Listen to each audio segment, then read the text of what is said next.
What's going We're on? live now, yeah. What's going on, everybody? Everyone! What's going on, everybody? We're live now. What was that? What's going on, everybody?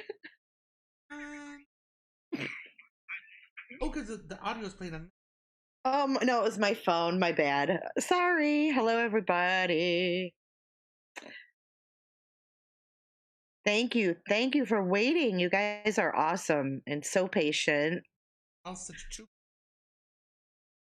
Yes, you are. Okay, so you can see up on the screen. What do I have? What's up?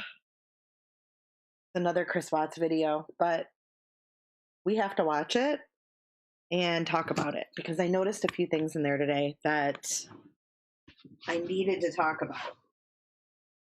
So let's we're wait dive for into Teleka. Wait for a few more folks to join. Yep. Make sure you subscribe to my channel and also to True Crime Gossip. So it's youtube.com/True Crime Gossip. And then you will be up to date on both of us. Luckily, Jay didn't say, "Hey guys." Hi guys. Hi guys. I am. Oh my gosh. Innovative Interest said, "Just subscribed and I swear I'm hooked." You guys are awesome. Seriously. Okay, do we want to hit play on this? Do we want to wait? We only have 50 people. Oh, we only have 50 people. Let's give it a couple more minutes. Yes. Oh, you know what we need to do? We need to share this out into the old Teleka. Oh, yeah. And then I need to also share this in the groups. So let's do that while we wait for people to come on in. And if you just joined us, we're going to watch a Watts video and talk about it a little bit, and then we're going to dive into the Teleka Patrick case. You guys are definitely going to... Teleka Patrick is so juicy. You guys will definitely be interested in that. It's totally not a boring case at all. You'll love it.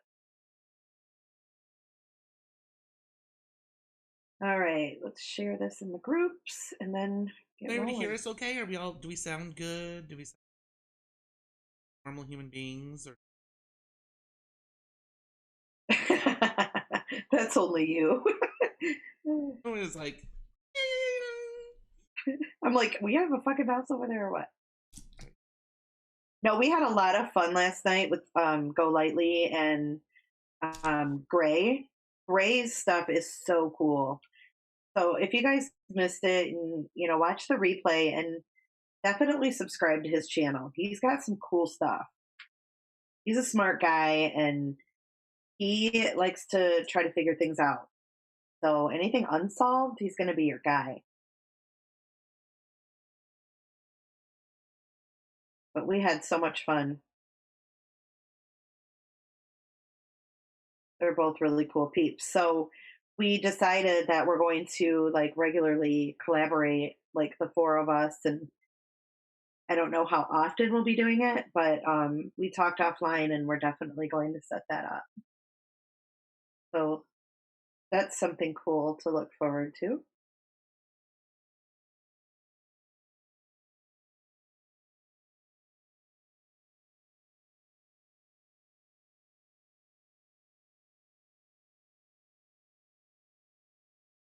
Hey Grace, I don't know her mom. She had, was it Mia? Is that who blocked you?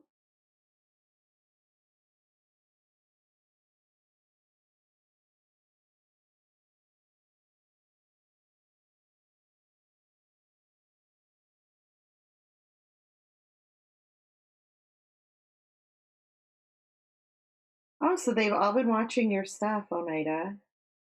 hey. Okay, so we are going to watch the video of Chris Watts in Nathan Trinistitch's house. That's the neighbor who had the camera off his porch or whatever. Like the one we've all seen that it was facing over to the driveway.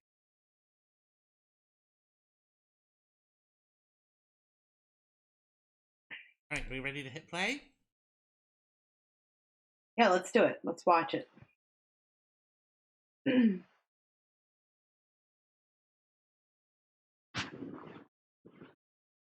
I going to be able to hear it? How long is it?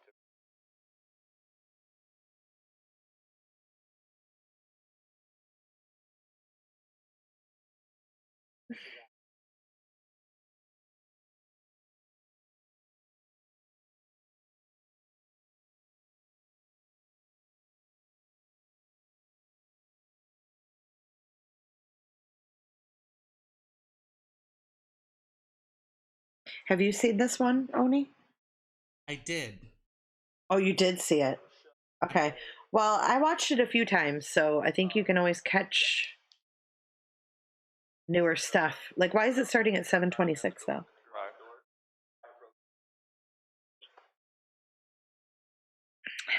Sipping on some coffee. It's cold here tonight. It's real cold here.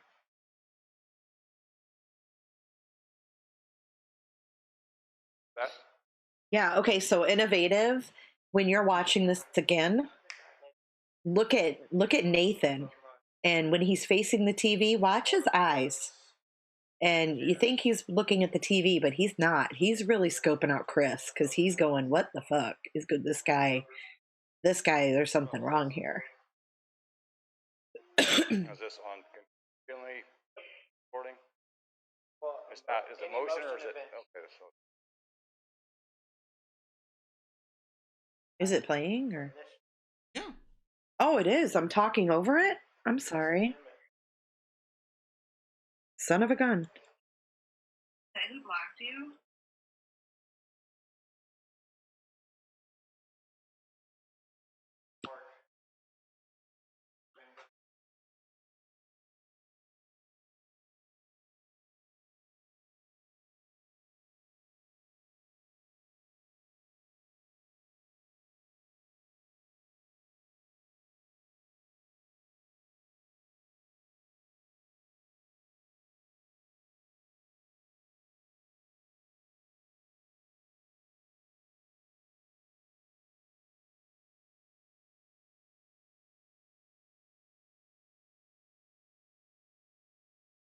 I think he stands there with his arms above his head.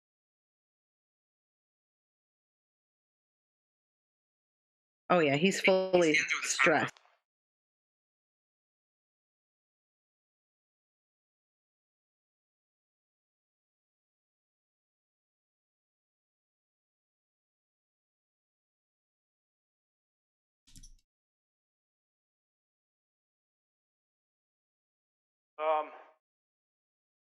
my detective just showed up.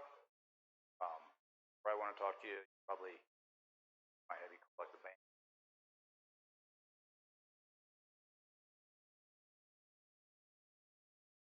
I would have. I've got issues.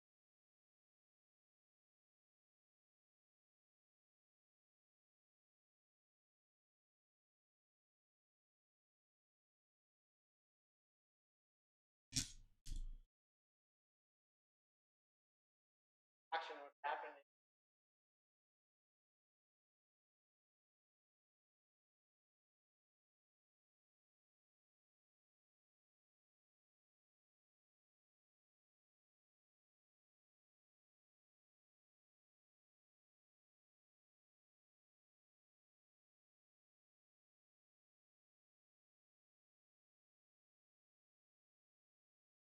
Right one.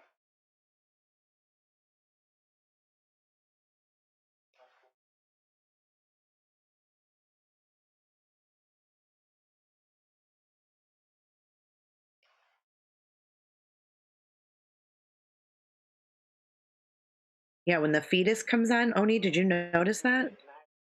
Oh, when he goes, oh yeah, my wife is pregnant too. Yes. How weird that the TV cut to a commercial real quick, and it was an embryo, and then a skull, and then it went back to his camera. That's Shanann coming through that shit trying to haunt his ass I already. feel like it is too. It's creepy as hell.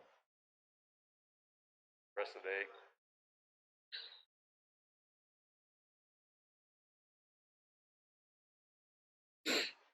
How far along? Playing back and forth. Jesus Christ.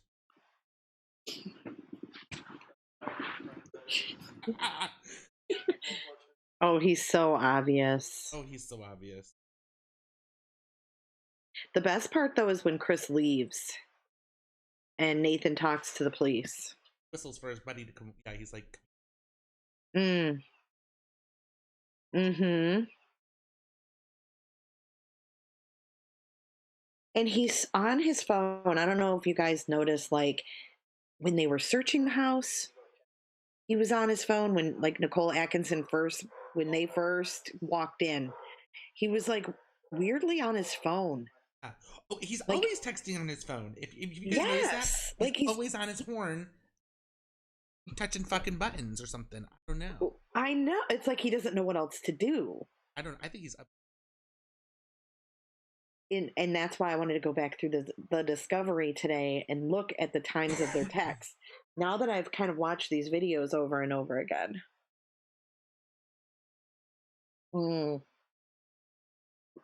Gwen said she thinks that Chris has to shit like a goose. I bet you he does. I bet you he got a fucking wad in his panties.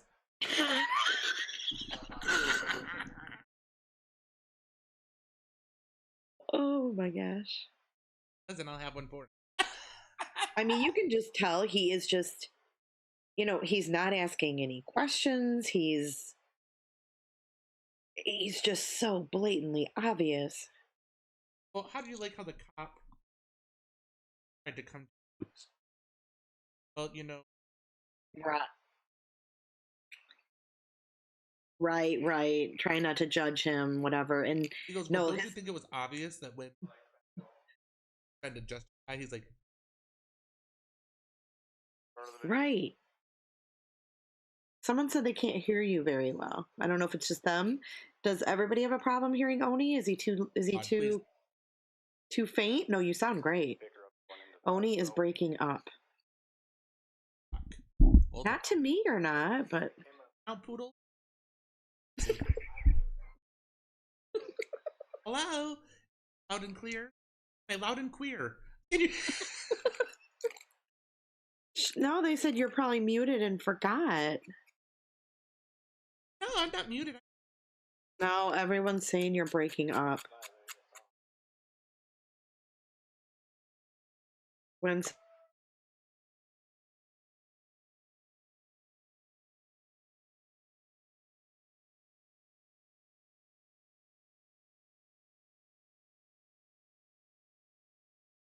you all of a sudden got really loud.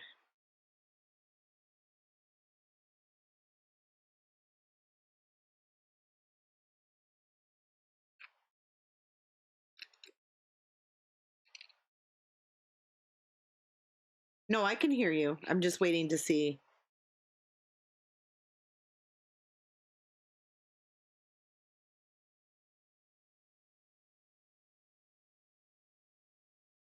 I don't know. Let's mute and just wait till this video's over. How long is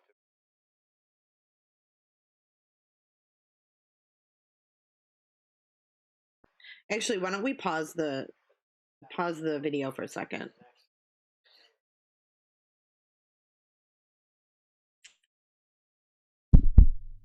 Okay, so testes. They can only hear me. They can't hear you. Well, son of a bitch. Are you kidding me? Hello?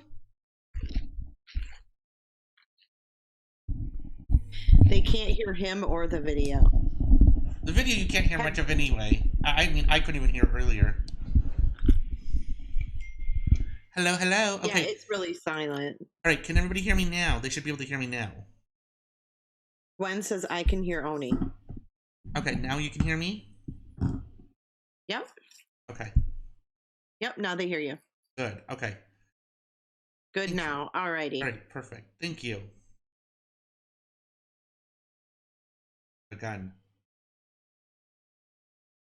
Yeah, the audio on that video is so low. It's awful.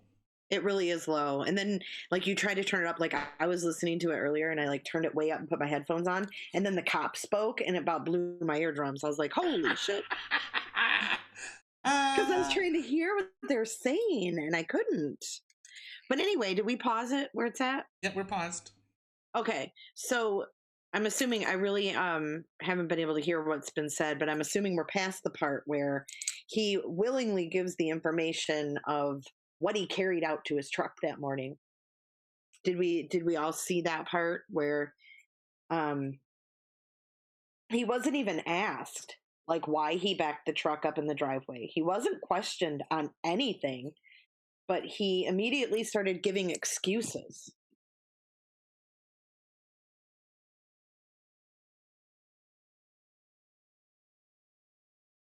Oh, okay. So he wasn't asked why he did all those things, and he was like, "Well, I backed it up because of given all this extra info." And you guys, that's one way you can always tell if someone's lying. If they give too much information, they're usually lying, especially if they're not asked for more information. Like he said, I backed the truck up and I carried out my computer. I carried out my water jug, my whatever he said. The rubber or whatever he said, the hoses. What the fuck does he They need keep rubber saying we're for? breaking up. I'm not understanding. You don't need no fucking brother. Yeah, too much detail and information No that rubber. he You need no wasn't rubber. asked. They're saying we're breaking up again. Yeah, I don't know. One person said that. Oh, maybe they came in late. That was one thing that stuck out to me was that he, was just willingly giving all this detail that he wasn't even asked, and it just made him look guilty. And I think he was shitting his britches that the neighbor even had this footage because I think the way that he backed the truck up, he kind of went into the garage a little bit, and he didn't think he'd be seen. Yeah. Because he knew that Nathan had that camera because we heard him say, my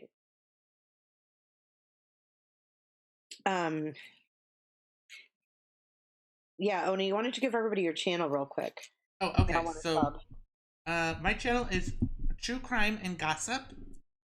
It is here on YouTube and Periscope. So it's youtube.com/True Crime Gossip. All one word. I finally hit 100 subscribers, so I got my luxurious little my own URL. I feel so privileged. You are. So I'll throw up a picture though, really quick for you. See the logo. All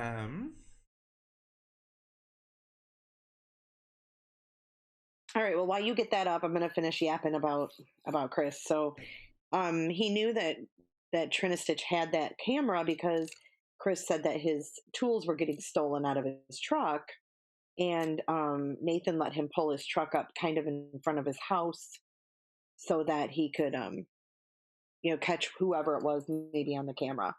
So Chris was well aware of that camera. So let's finish watching the video. Right, when you're done there. There it is. True Crime and Gossip, guys. TCNG. Yeah, Gwen, you're gonna have to stay tuned because Oni is gonna collab with Gray on the Jamie class. Yeah, I'm all over some Jamie. Well, I'm gonna be there too. And so is Jaylyn. Don't forget about Jaylyn. I'll put my little TCG down. Okay, are we playing again? We're gonna play. Give me 2 seconds there, hot stuff. Okay, all right. I think Jen did a line of meth earlier. I don't know. It's this coffee. Cool your engines there, hot stuff. Jaylyn. Oh, yes. I'm Jaylyn. Ugh, that woman. All right, here we go. Texting. Hey, Nicole, holy shit, they're on my ass. They got footage. And he's saying, I'm gonna kill this fucking bitch and her kid and this neighbor of mine for having this info. Yeah, and I'm gonna yank her kid by his greasy ponytail and drag him down the street. I can't. Oh my god. Did I just say that out loud? Yes. All right. Appreciate your time. Whoops. That kid sure knew a lot about their lives, didn't he? It's kind of weird. Well, I like how he just walked right into the neighbor's house like.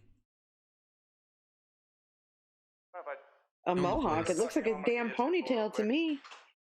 It's in a ponytail holder, Gwen, in the back of his head. Look at, see, he's mimicking him waving back and forth. He's like, come here, I want you to see. Uh-huh. This is the best part. He's not acting right.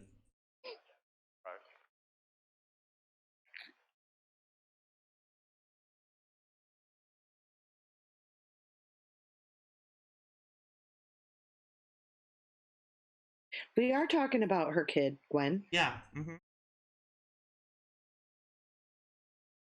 Babysit for.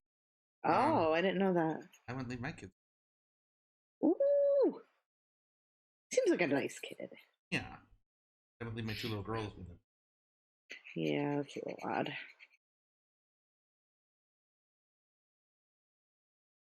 Yep, he shat himself when he saw that TV. I bet you if you checked his underwear at the end of the night, he had some fucking huge racing stripes in it.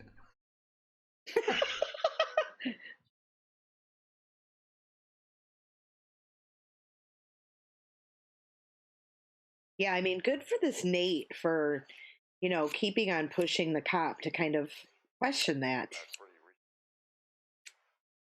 Because you're right, Oni. The cop was like, we're not in his Dismissed it. position. Yeah.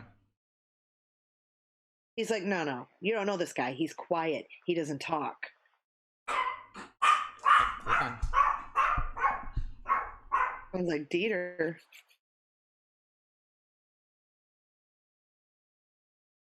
Yeah, we love Nate. I would love to shake Nate's hand. Oh, here comes the kid. Just walks right in. No knock. No. Do you mind if I come in? I'm here. Can my little sister go poop in her pants in your kid's bedroom?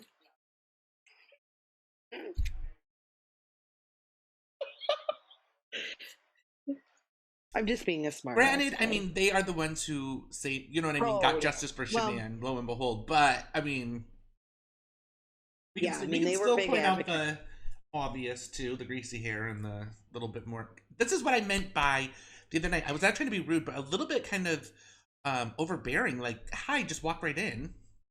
Don't knock on the neighbor's door or anything. Do you really know the neighbors that well, too? Yeah, kind of odd. It doesn't seem like they were really friends with the Watts. Maybe just neighbors, Doesn't seem like they were buddies. Right. Is Gray in here? Hey, Gray. Hi, Gray. Gary. Larry Gary.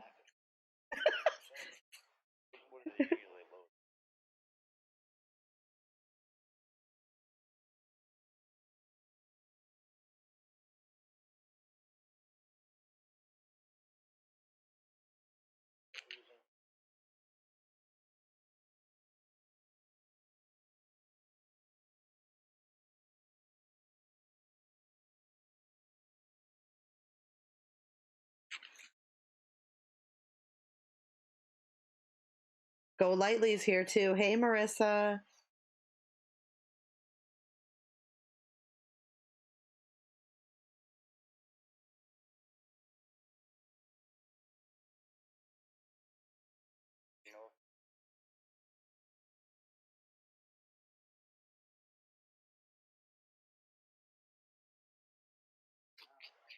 Hey, Marissa.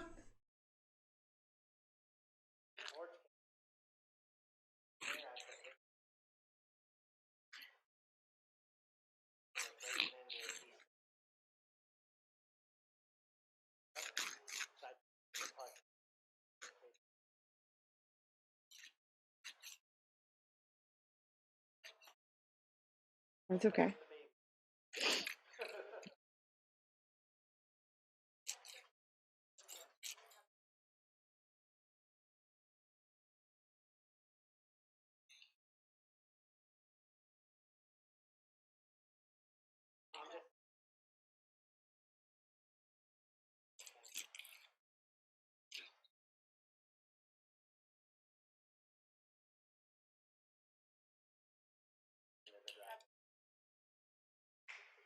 Okay, so was that his wife? Was that Nathan's wife that came in, or was that Nicole that I heard talking?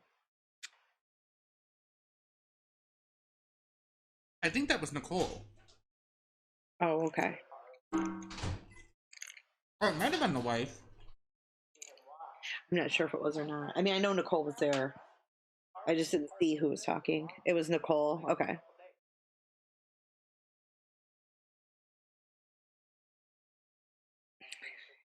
Oh.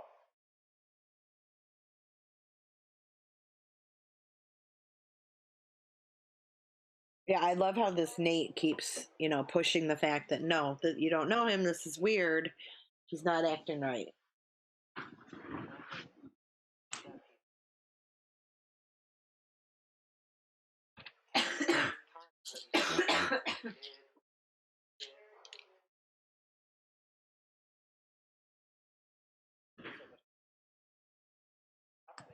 No one can hear the video? Yeah, but is. Anyone's going to be nervous. You don't know what to do.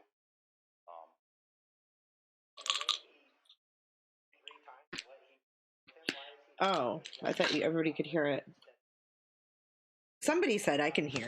I guess if you turn it up, you can probably hear it. It is really low, but I'm assuming most of you guys have seen this.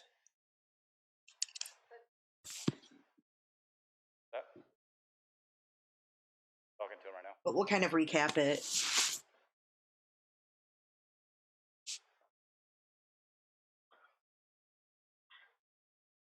I just think this was probably one of the best videos that was released.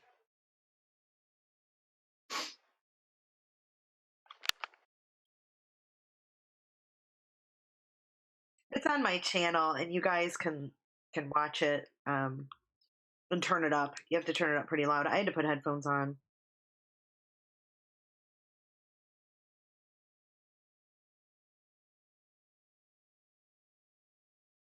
I couldn't hear it either.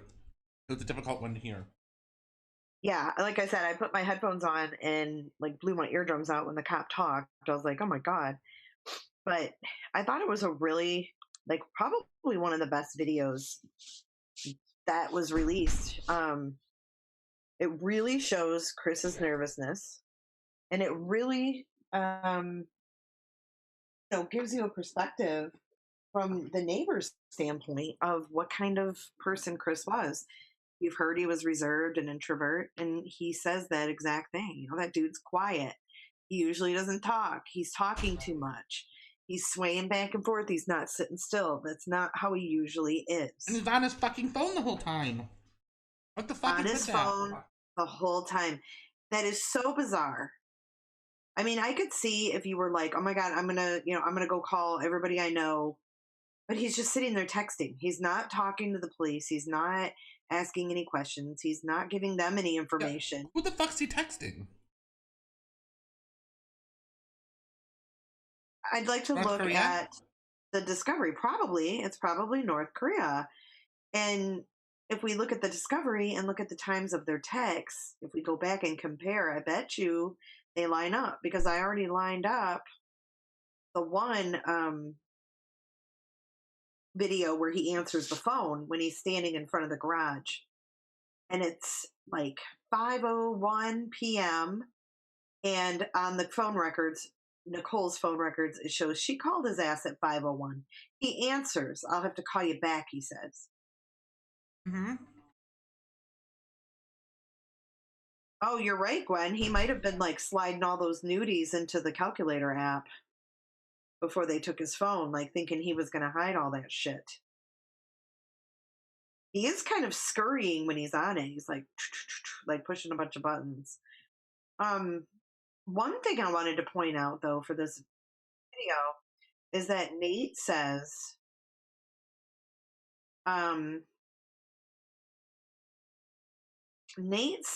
that he's surprised, or him and his wife were wondering if something happened when Shanann was gone. That they thought something may have happened then, but obviously now he definitely thinks something happened. He said he hears him screaming at the top of his lungs. And he said that guy gets crazy. Which is kind of weird because in one token he's saying he yells and he gets crazy, but on the other hand he's saying he's normally quiet. So he was one of those quiet until you got him alone, and then obviously he was yelling at her and shit, or they were yelling at each other. But another thing that Nate said is that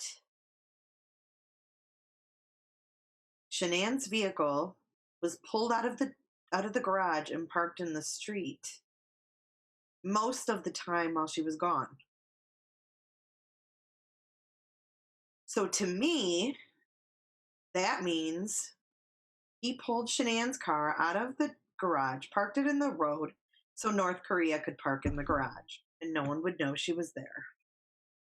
That's what I think. Plus it would look like his wife's car wasn't there. What do you mean? Unless, did North Korea know she was on vacation? Oh, I'm sure, yeah. Wife and kids were gone, so I think he pulled the Lexus in the road so North Korea could park in the garage and come over for her booty calls. Neighbor also stated he allowed Chris to park his truck in front of his house in front of his cam because somebody was trying to get into trucks and break into trucks, and someone was trying to get into his toolboxes in the back of his truck. The neighbor said, well, you can park your truck over here. So he's like, he knew I had cams.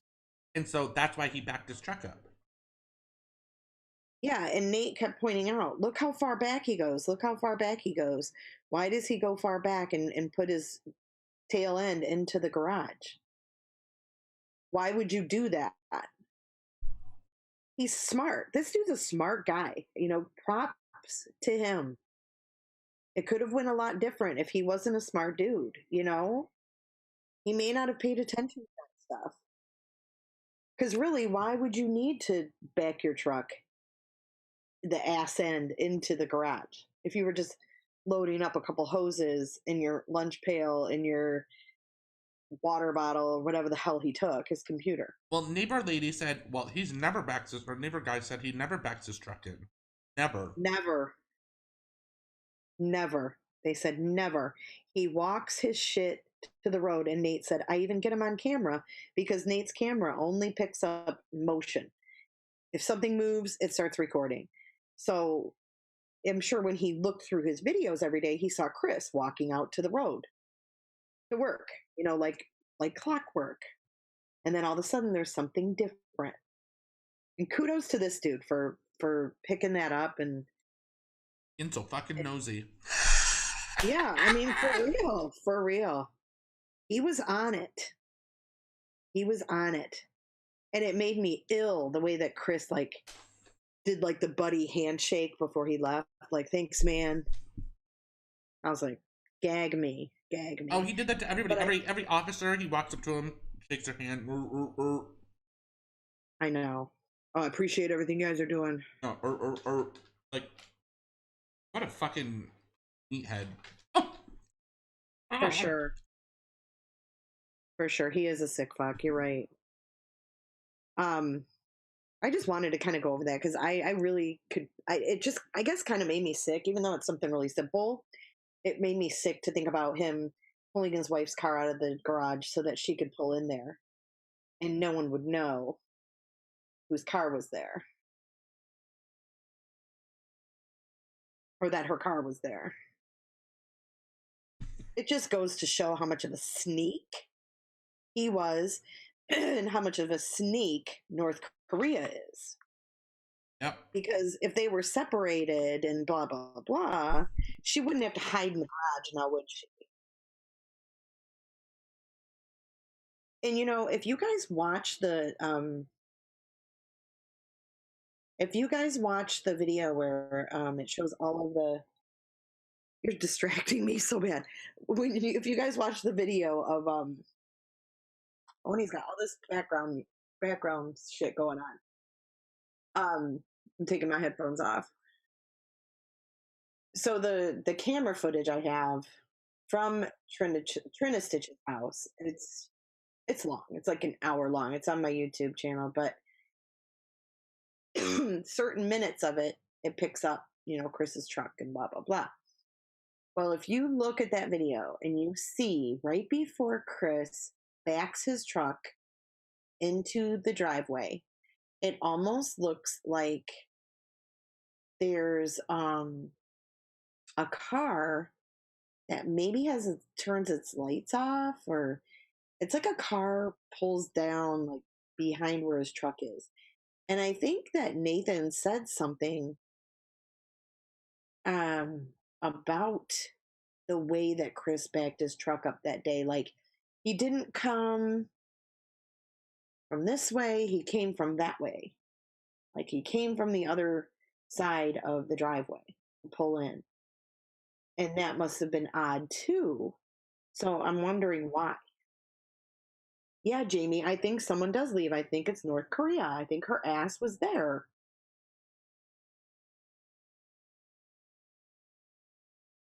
Oh, you think she was there during the murders?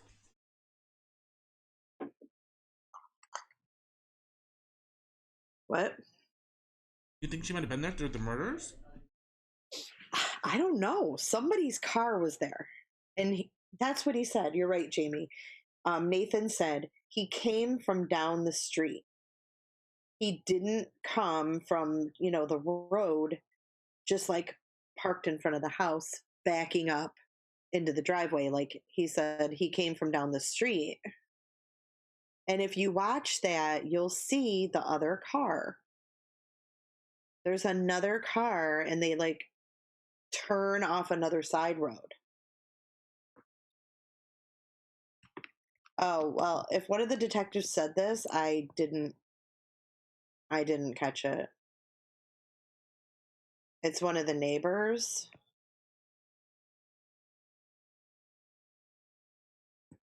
Yeah. She wasn't there, but she...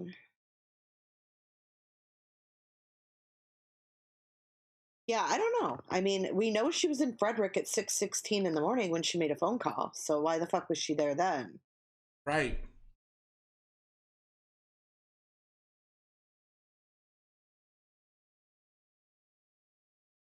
Unless you said, well, my wife left with the kids, but you left me.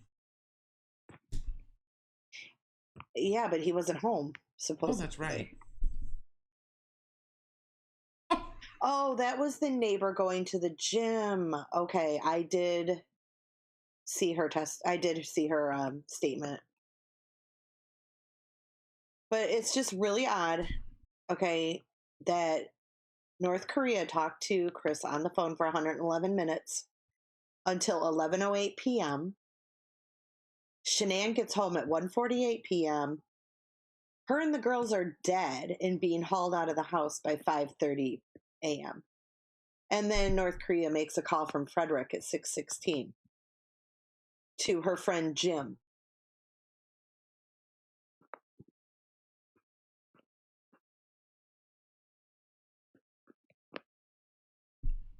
I mean, I just don't get it. Why would she be there at 6:16 a.m. the morning of the murders? And they had a really long talk. Like, that was one of the longest phone calls they had, I think, from what we saw. That was the longest time they had talked. And it was crunch time. It was probably North Korea putting the freaking heat on Chris because Shanann was coming back. Fun time was over. Honeymoon time was over. Back in the boots 5 times a day was over. So she was probably like, well, what's going on, man? Like, what are you going to do? We've done this for 5 weeks, and now she's coming back. And, what? I'm not going to be second fiddle. I'm not going to be the other woman. So you need to decide what you want.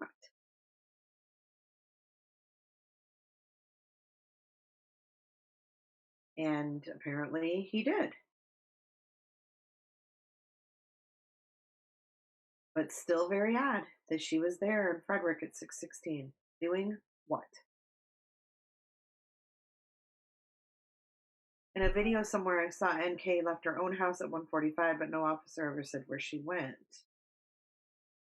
Jay, remember you tracked her ride to work and she has to go through Frederick. I do remember her having to drive by Frederick. However, what are the odds? I mean, tell me the truth, what you guys think. What are the odds that NK has a 40-minute drive to work? She makes a 1-minute phone call and it pings in Frederick. I mean, what are the odds? I suppose it's possible. It's possible. But how do we know?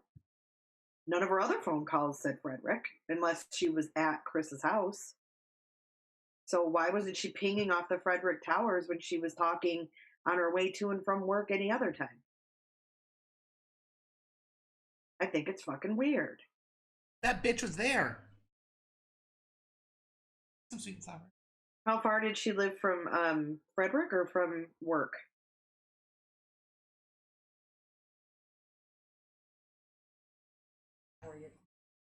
So Grace, she lived in what was the name of her town? Thornton. So she lived in Thornton and she drove to Platteville for work. That was a 40-minute drive north. And on her way north, she went past Frederick on the freeway. You think that cunt listens to this? Who knows? She's probably sitting back watching this shit.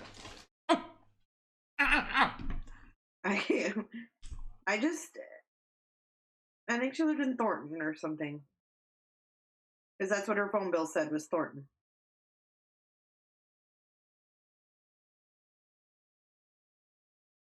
I didn't hear she left at 1:45 a.m., but you don't see her on any surveillance. However, Gray, the interesting thing is the video we just watched shows Nicole Atkinson pulling away after dropping Shanann off, but we don't see Shanann walk to the door. Didn't pick her up.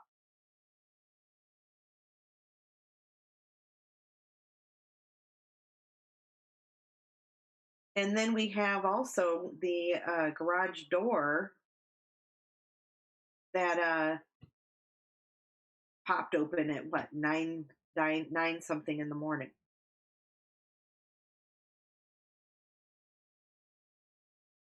I mean, Wendy, the video didn't catch Shanann walking in after Nicole dropped her off too.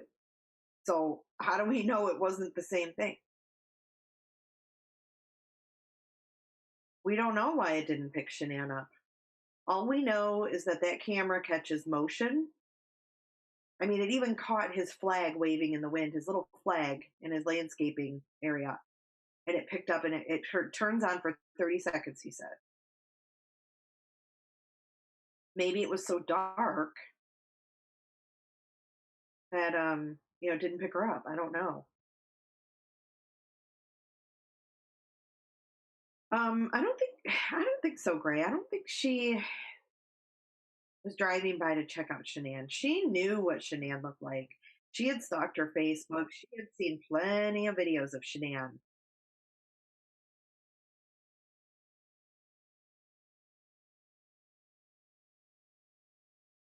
I don't know. I just think it's weird that her phone pinged in Frederick the morning of the murders. Not the day before, not the day after, not any other day that she was driving to work, the day of the murders. Sorry, I think it's weird.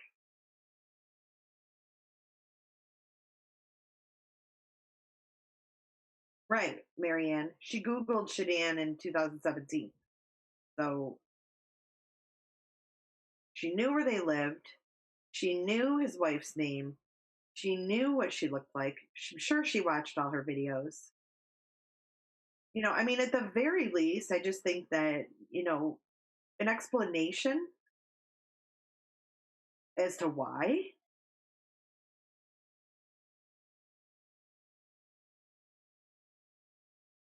And why wasn't she asked about it in the videos we saw? Why didn't they ask her? Hey, were you in Frederick the morning of the murders? Didn't she say she was with Jim? I could have sworn she said that Jim was over that night. Was he not? Oh, that mountain man? Yeah. Well, that's who she called. So I thought he was already at her house. Like, I thought she said that he was over the night of the murders.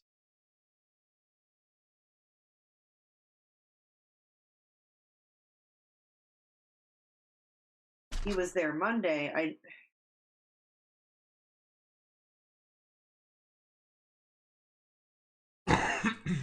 Oh, I don't think I don't think it's possible that not possible they didn't make a deal with her. Davis.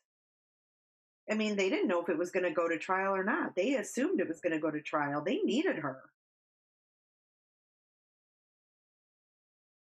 It just pisses me off.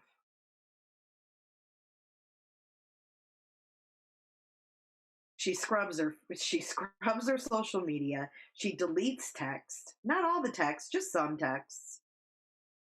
She pings in Frederick the morning of the murders. Oh, she scrubbed her pussy. Come on. I mean, come on, you know?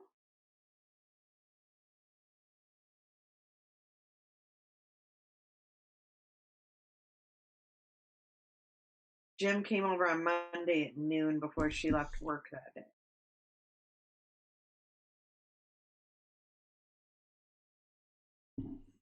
I don't know. I just thought those were good points to bring up, you know. And I thought it was interesting. Her dad seemed to be like on a first name basis with all the detectives and shit. It just seemed a little weird to me. But She. Gray, you really think so? I think most women would delete text if it had sexting and nasty stuff on it after you found out the guy you were texting killed his family.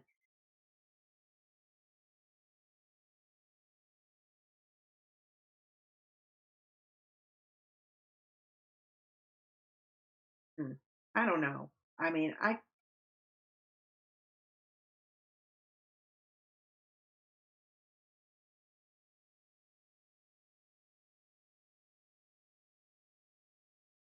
Right, get the food away from me, Frank. I guess you wouldn't keep it.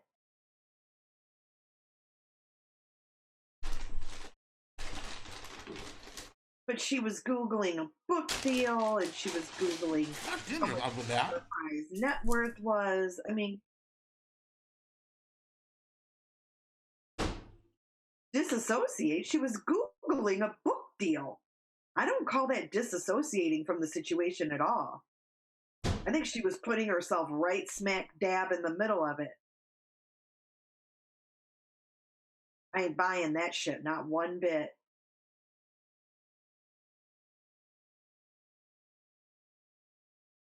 Oh, she was in it for the money. I just think that is the most fucked up thing to Google when you're screwing around with a married man who kills his family is how much you could fucking make off a book.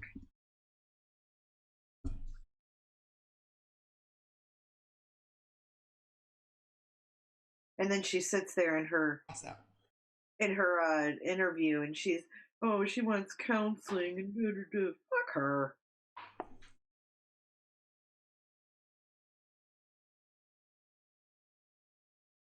Oh yeah, she did too. She Googled if they could get deleted text. She knew exactly what she was doing. Okay, we are gonna beat this dead horse. I think North Korea is sketchy. I think that her phone pinging is not a coincidence. I just think I think she knows a lot more than we know that we've been told, and I think it bothers me.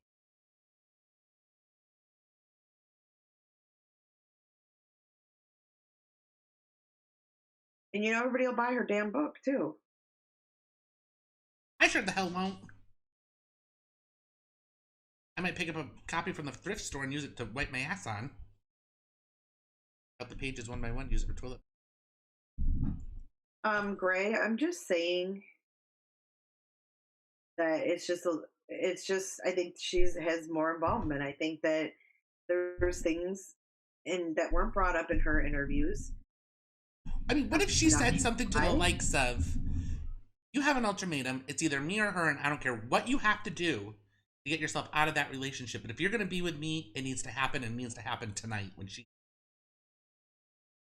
if she said that to him?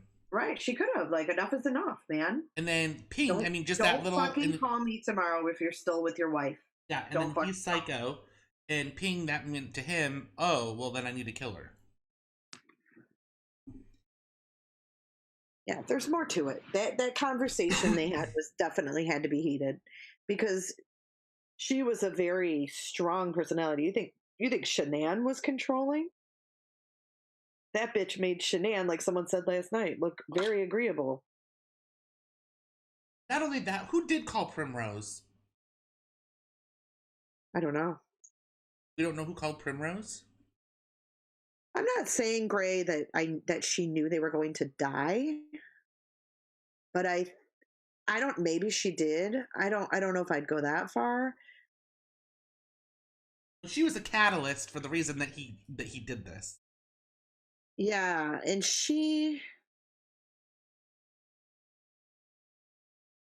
I just don't see him thinking for himself. And I mean, he couldn't think for himself to manage his bank account. What makes everybody think that he concocted this plan all on his own? All on his own.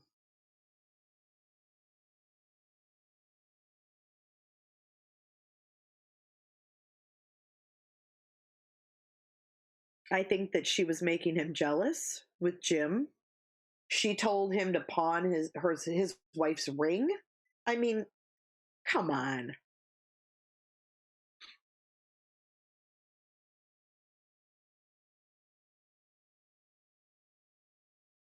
I think it was when they were missing. He called her and he said, "My family's gone. Her wedding ring is on her nightstand," or something like that. And she said, "Pawn it." Yeah. So this is somebody who isn't going to tell him what to do? I'm not buying it.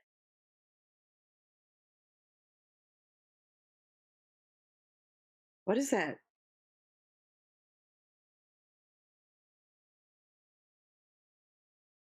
I mean, even if she wanted to be with Chris, pawn it? Right. Why pawn it? Why not give it to her? I mean, what is that? My family's gone. My family's missing. There's nothing here. The only thing I could find was her wedding ring. Mm-mm. And this. He didn't say missing. He said, "My family is gone." My family is gone. The only thing I have here is my ring. Was that code? Was that code? My family's gone. It's done. What was the sunflower picture that he sent? He took pictures of the sunflowers out by the oil tanks, sent them to her right after he threw his little baby girls in oil and buried his pregnant wife. He took a picture of sunflowers and sent it to North Korea. Why? Yeah, why? That's weird. It's very weird. It's very weird. It's psychotic.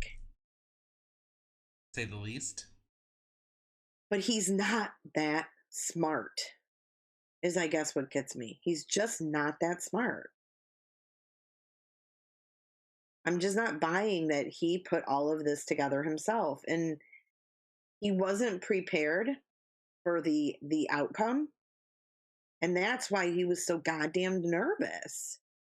He was totally thrown through a loop because Nicole was there.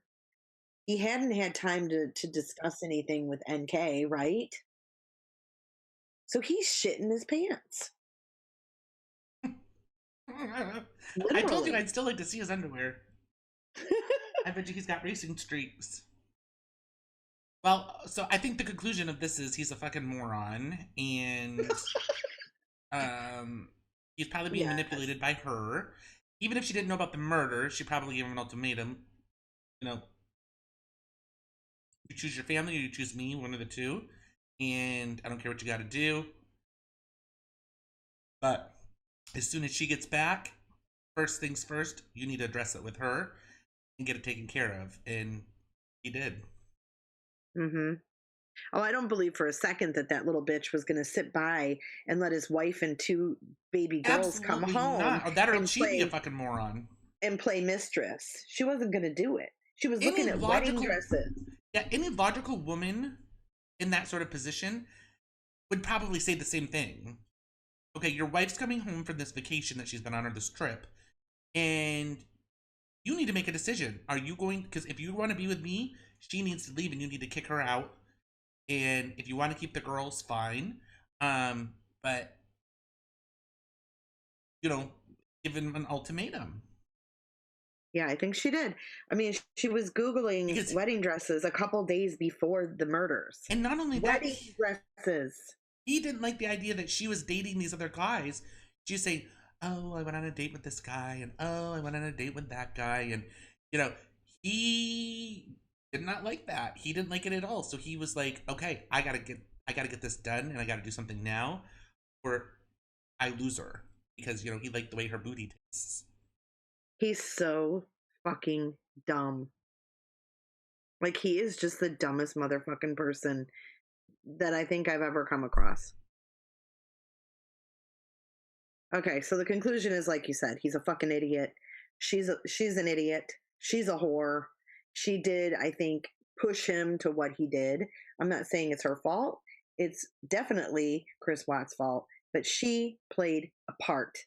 And she needs to own that part, in my opinion. And I'm getting fired up. So let's switch gears. Right. Let's switch gears, you guys. Our beloved Teleka Patrick. Yeah, we gotta leave the Watts behind for a little bit because I think I'm gonna have a stroke. And I don't want to stroke out. He's definitely not worth having a stroke over. So, Teleka Patrick, you guys. How many of you guys know about the Teleka Patrick case or have looked up into this or heard about it? It has been 5 years ago. It's a 5-year anniversary of her disappearance. And it's something that I still hold dear to my heart, and I think Jay does too. Teleka was from Kalamazoo, Michigan. She attended Loma Linda College in California, but she was rumored to have wanted to move to Michigan to be closer to the gospel singer Marvin Sapp. Yeah, who she had an affinity desire to be with, and it was this grandiose, perpetuated relationship that has been claimed that she made up on her own, and she actually even communicated via herself under alias Twitter names with which would have been a Marvin Sapp Twitter account that she would have made and communicated with herself back and forth. And we're talking about an educated woman who is a psychologist in the psych ward in a hospital.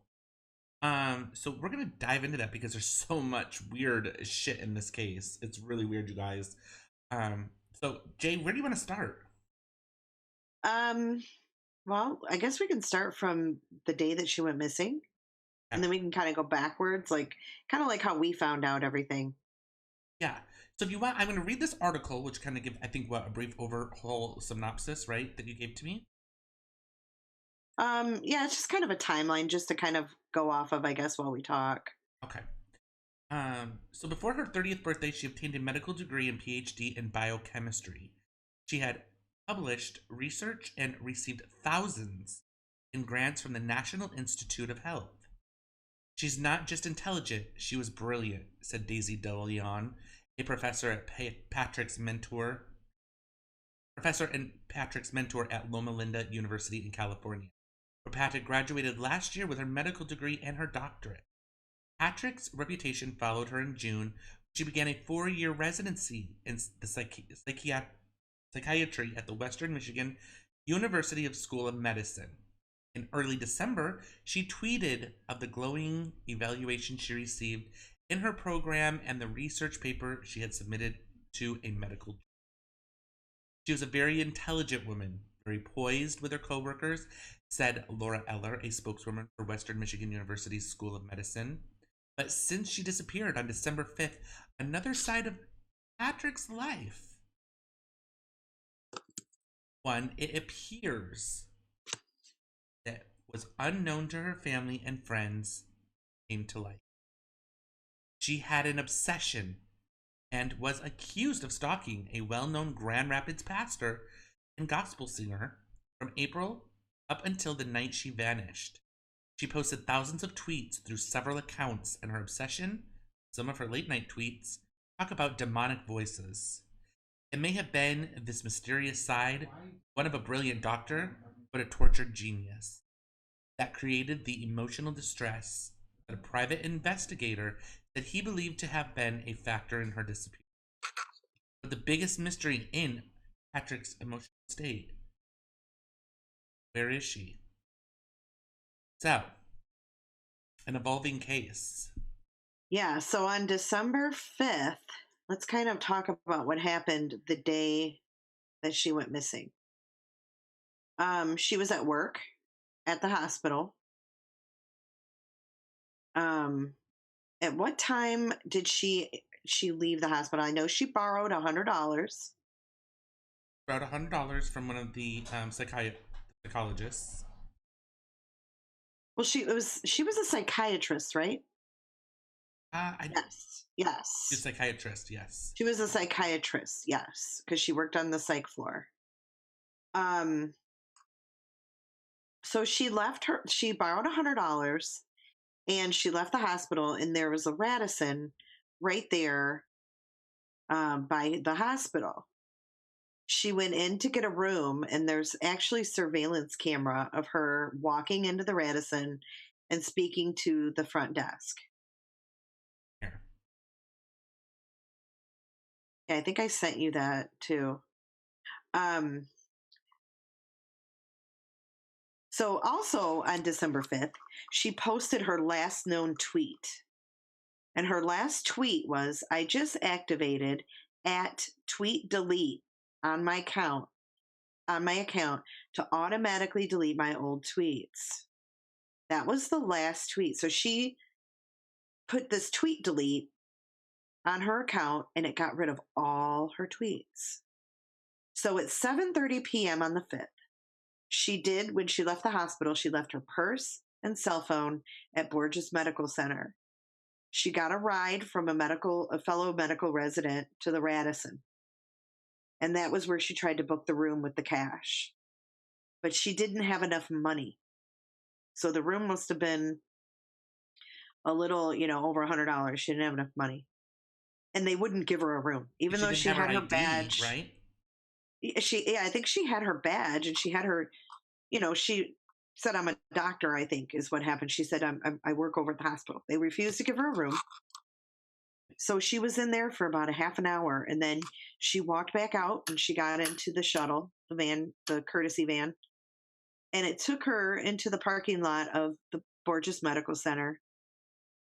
And that was when she got out, and later on, the van driver would say that she seemed agitated. Paranoid. But they weren't, they didn't know why.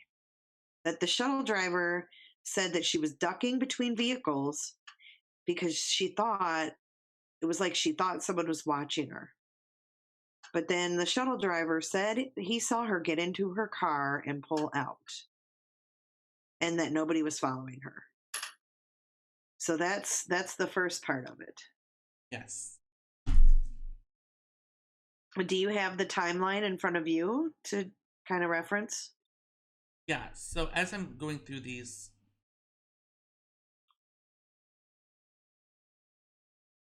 I sent you the link to the timeline, so we can just kind of run through it. Here, I'll send it to you again. That was the first one, right? It breaks it down. So then at 10 o'clock, actually 10:02 that night, the Indiana State Police received a report of a car on westbound I-94 at mile marker 23 near Portage, Indiana. So the west side of Michigan, if you go down I-94, you end up into Indiana, and you can take that around to Chicago. She headed westbound on 94.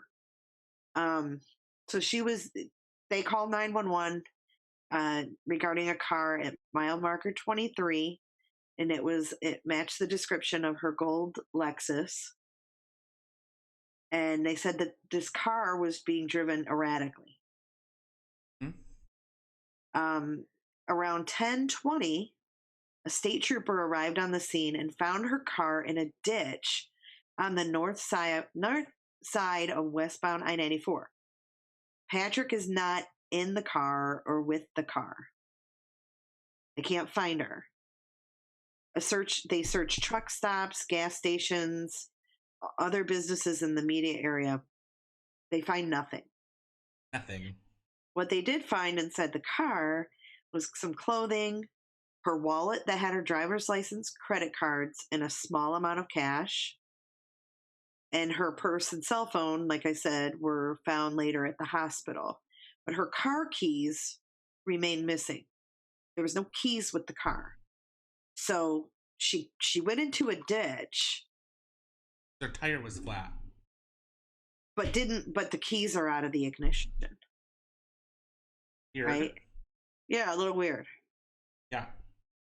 So the next morning, do you wanna kind of talk a little bit? Yeah, so also too, so I have this timeline in front of me, and it talks about her whereabouts and leading up to. Wanna go there as well? I don't want to confuse people. No, go ahead. Whatever you want. Okay, so in April of 2013, Patrick takes to Twitter, where she begins writing an unnamed love interest. In months that follow, she uses several Twitter handles and posts thousands of tweets aimed to this said love interest. Patrick's description in the tweets appears to be Marvin Sapp, a well-known pastor and gospel singer from Grand Rapids, Michigan. Patrick never tweeted directly at Sapp, and it appears he never posted any replies to any of Patrick's. Then, in September 17th, Sapp files a petition for a personal protection order against Patrick, alleging that she was stalking him and making claims that Sapp was her husband. The Kent County judge, and he grants Sapp's request. Is this not odd? In November 6th to the 10th, Patrick uploads several YouTube videos under the username Sandra3000Cassie, in which she talks and sings to an apparent love interest who she never identifies by name. In one video, Patrick shows off a full breakfast that she had prepared for two inside of her apartment in Kalamazoo. She literally, you guys, sat down and she said, "Oh, I cannot wait." We watched these videos over and over and over again. And do you want to play one of them? Yeah, we'll play one. So let's play some of these videos. And she sings. It's really bizarre. It's really weird. It's really fucking weird. There's a couple. So we kind of backtracked from where she went missing. Yeah, I'm gonna give like up to that point, kind of where her mind was. Night, Gwen. Good night, Gwendolyn. But see, when we first heard about it, that's why I kind of started where she went missing. We first heard about it when she was reported missing, and she was just this missing doctor. We had no idea that she was, obsessed with Marvin Sapp. That was kind of all came later as it unfolded. I wanted to talk about the mystery of Teleka Patrick. This is a 30-year-old woman that's been missing. Her family has a $15,000 reward for any person that has information that finds her. Now, her ex-husband has came out and said that she has a history of mental illness. I think I'm hearing your... He said when he was married to her, I'm not playing anything. She used to hear voices. Am I? He said her mental problems got so bad, he couldn't stay with her anymore.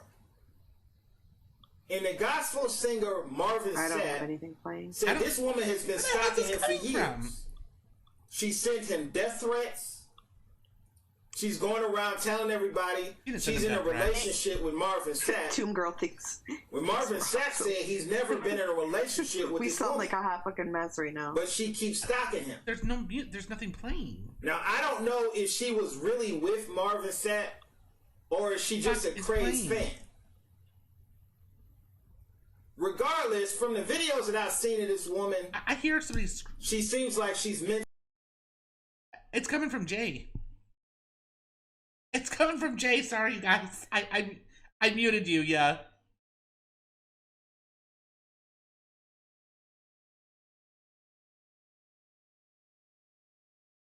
No.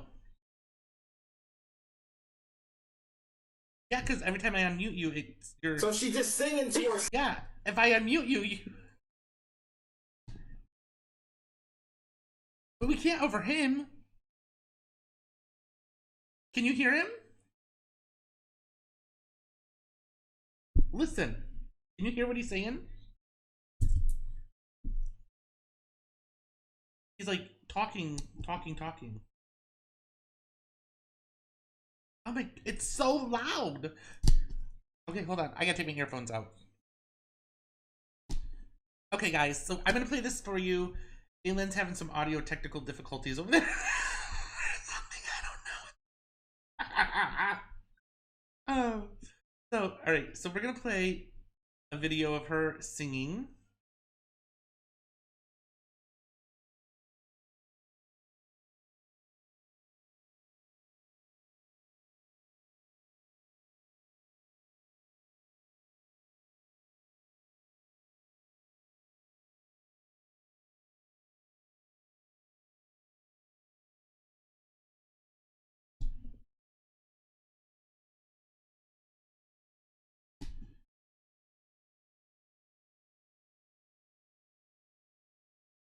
Jay, it's still playing.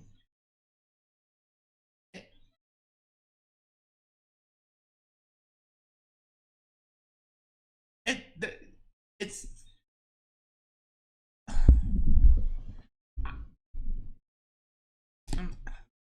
everybody. She's in a relationship with Marvin. Don't listen Sapp. to what you can hear. When Marvin Sapp said he's never been in a relationship. I hear it coming through my headphones. I hear nothing in my house. But she keeps stalking him. It's. I don't know if she was really with Marvin Sapp or if she's just a crazy fan. Hold on, I'm saying it's myself. Give me 2 minutes here. I just. What is going on? Over it. She seems like she's mentally unstable. There's a video of her singing. We can't watch Teleka. With dinner on the table for this supposed man that she made dinner for, and there's no. And her family said at the time that this video was made, she wasn't in a relationship with any other man. My Safari. So she just singing to herself in this video. My Safari's turned completely off. I have no internet. There's another video of her driving on the expressway. What are you talking about? And she's zigzagging on.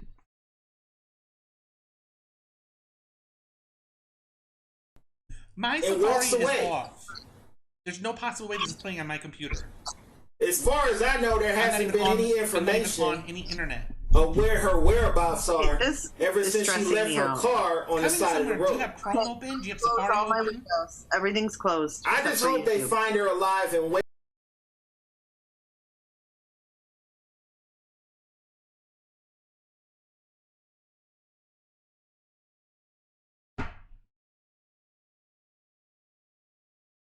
And she gets all this media All I want to do is tell you the Teleka Patrick story. Come to find out, all this it was all a hoax for her to just get some attention. But nobody can hear you because there's some women out here that are like that. Oh, listen.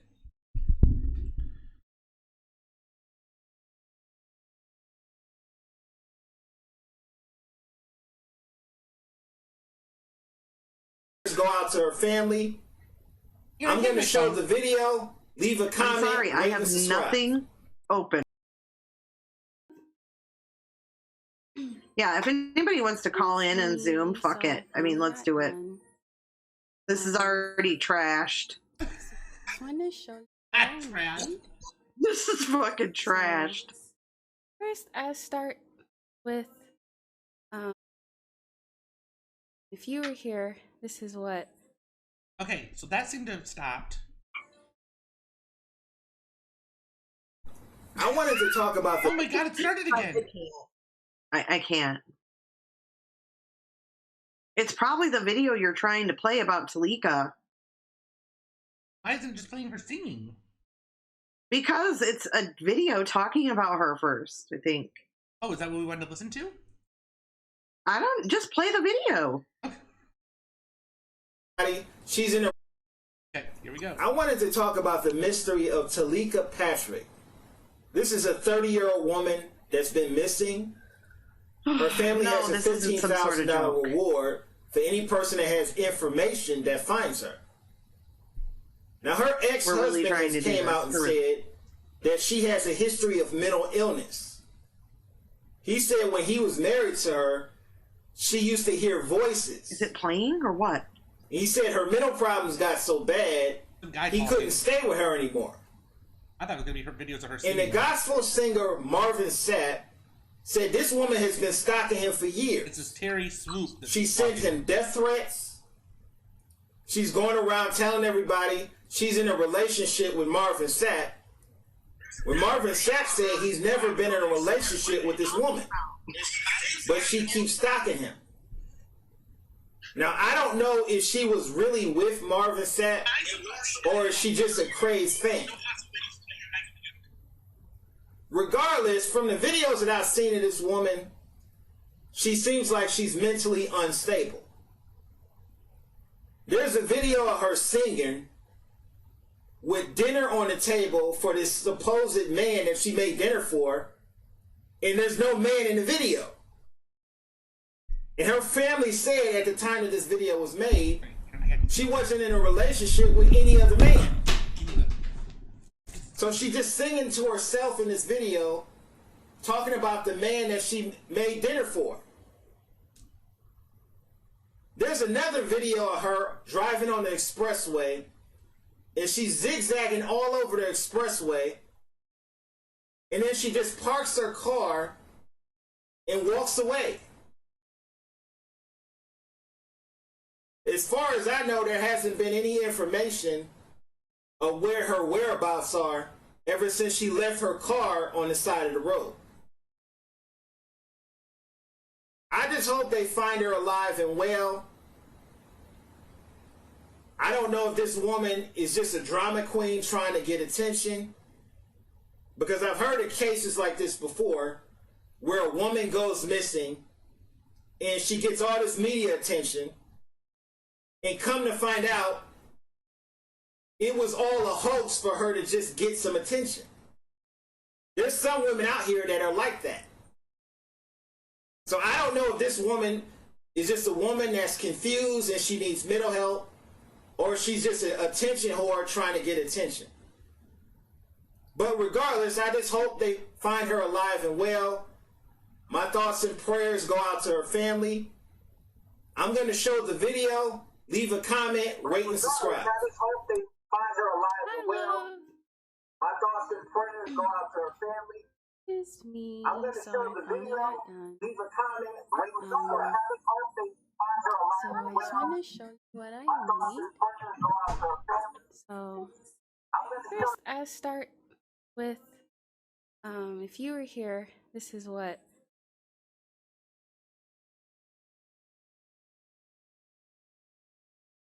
Here we have, omelet,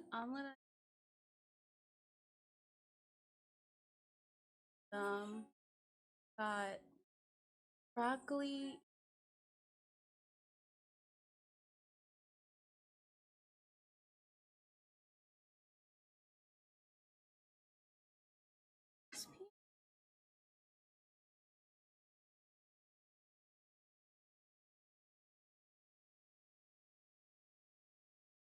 strawberries,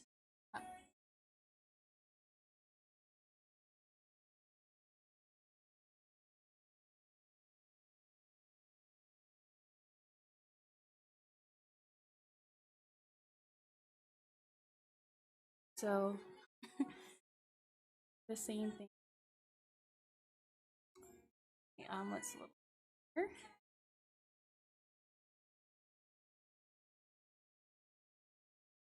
Yes. Hey. No. I wanna make you just what I was, show you the loneliness and what it does.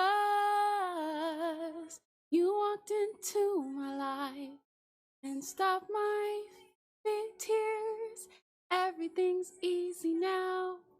I have you here, and baby, every time you touch me, I become a hero. I'll make you safe no matter where you are, and bring you everything you ask for. Nothing is above me. I'm shining like a candle in the dark. When you tell me that you love me, in a world without you, I will always hunger. All I need is your love to make me stronger.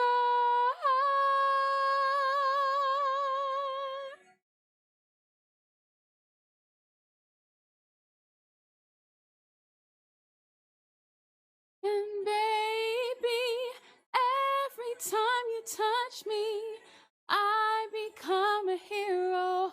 I'll make you safe no matter where you are, and bring you everything you ask for. Nothing is above me. I'm shining like a candle in the dark. When you tell me that you love me.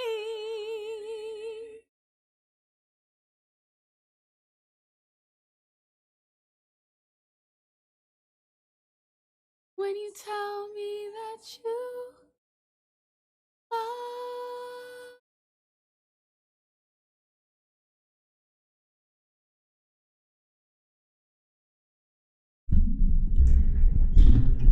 Tonight, world-renowned gospel star Marvin Sapp is responding. Target 8 reported about the personal protection order he took out against missing Kalamazoo doctor Teleka Patrick. Patrick went missing December 5th. The personal protection order was granted 3 months before that, with Sapp saying she was stalking him. Target 8 investigator Leanne Hendricks has been on top of this case from the beginning. He's here now with new developments. Yeah, Marley, it's been a really surprising case. Shocking at every turn. The claims here are very serious. Hundreds of pages in what he says was unwanted correspondence, and the claims that she followed him and contacted his children. Marvin Sapp says the decision to file that personal protection order was all about the safety of his family. Never could have made it. For the chart-topping gospel magnate, it's not unheard of. Marvin Sapp reportedly told UpTV.com in September that he's had to file 3 restraining orders against women trying to get a little too close. But the claims he made to get the personal protection order against Dr. Teleka Patrick seem especially bizarre. Sapp said in the PPO request that the 30-year-old doctor started contacting him more than a year ago. But back then, she was in California. His concerns intensified when she moved here to West Michigan for a medical residency in Kalamazoo. Sapp says she came to his Southeast Grand Rapids church, sent him more than 400 pages worth of correspondence, even going as far as contacting his kids. I'm a national recording artist who she has claimed as her husband, Sapp wrote in the PPO. Sapp responded to our report with this statement. Here it is in part. Throughout my career, my family and I have fallen victim to inappropriate attempts to contact me by several unknown individuals. As a father of 3 and pastor of one of the largest congregations in West Michigan, I cannot take this kind of obsessive attention lightly. This news comes a day after our report with Teleka's ex-husband, who spoke one-on-one with us in an exclusive interview from California. I believe this whole time I believe Teleka's been struggling with mental illness. This information is raising even more concerns now about Teleka's mental health. Her loved ones hope this intensifies the effort to find her even more. As a family, we didn't realize how bad it was. Things are coming out in bits and pieces, her family said. It's me. Video surfaced that Teleka recorded shortly before her disappearance that appear to be aimed at a love interest. It's not clear if that is Pastor Sapp. What is clear is that she's still missing, and with every passing day, the concern grows greater. Now, before we broke this news, we did check with the Kalamazoo County authorities. They tell us that they are aware of the PPO situation, but they wouldn't comment further, and they won't say how it plays in to their still very active investigation. Leon, so many bizarre turns in this case, but just to be clear, the authorities have not named any suspects or persons of interest, no matter what's been coming up, right? Right. In fact, at this point, they really aren't saying that this is a criminal matter. Right now, it's a really strange and suspicious missing persons case, and their focus is just on finding her and hoping that she's safe. Strange to say the least. Yeah. Thanks, Leon. Is that video over? Or? And this case has been getting national attention on news networks actually around the world as new developments continue to unfold. Patrick went missing December 5th. She's seen in surveillance video at the Radisson Hotel in Kalamazoo, where she tried to get a room but apparently didn't have enough money. An employee there then dropped her off at Borges Hospital, where she worked. That was the last time she was seen. No, Megan, go ahead and hang tight her car for a was found second. abandoned in Porter, Indiana, with a flat tire. You can find all of our coverage on the search for Teleka Patrick on woodtv.com. Okay. Of course, we will continue to break new developments and keep you updated. Okay, well, that was quite interesting, figuring out where the fuck noise was coming from. Okay, yeah, I can't. Sorry about that. And just for the record, it wasn't me. Oni thought it was me, but it was not. Figuring out where the fuck noise was coming. But we have one more video to play regarding her tweets, and I want you guys to see that. So yes. Let's play that one. Gray, I'm surprised you're even still here. Over that shit show. I know. I almost wrecked my peonies. Another twist in the mystery of the missing for fuck's sake. I almost wrecked my peonies. The last one I sent you, can you play that one real quick? I farted and almost shit myself. It was a mess. For fuck's sake, just play the goddamn video. Who's this lady now?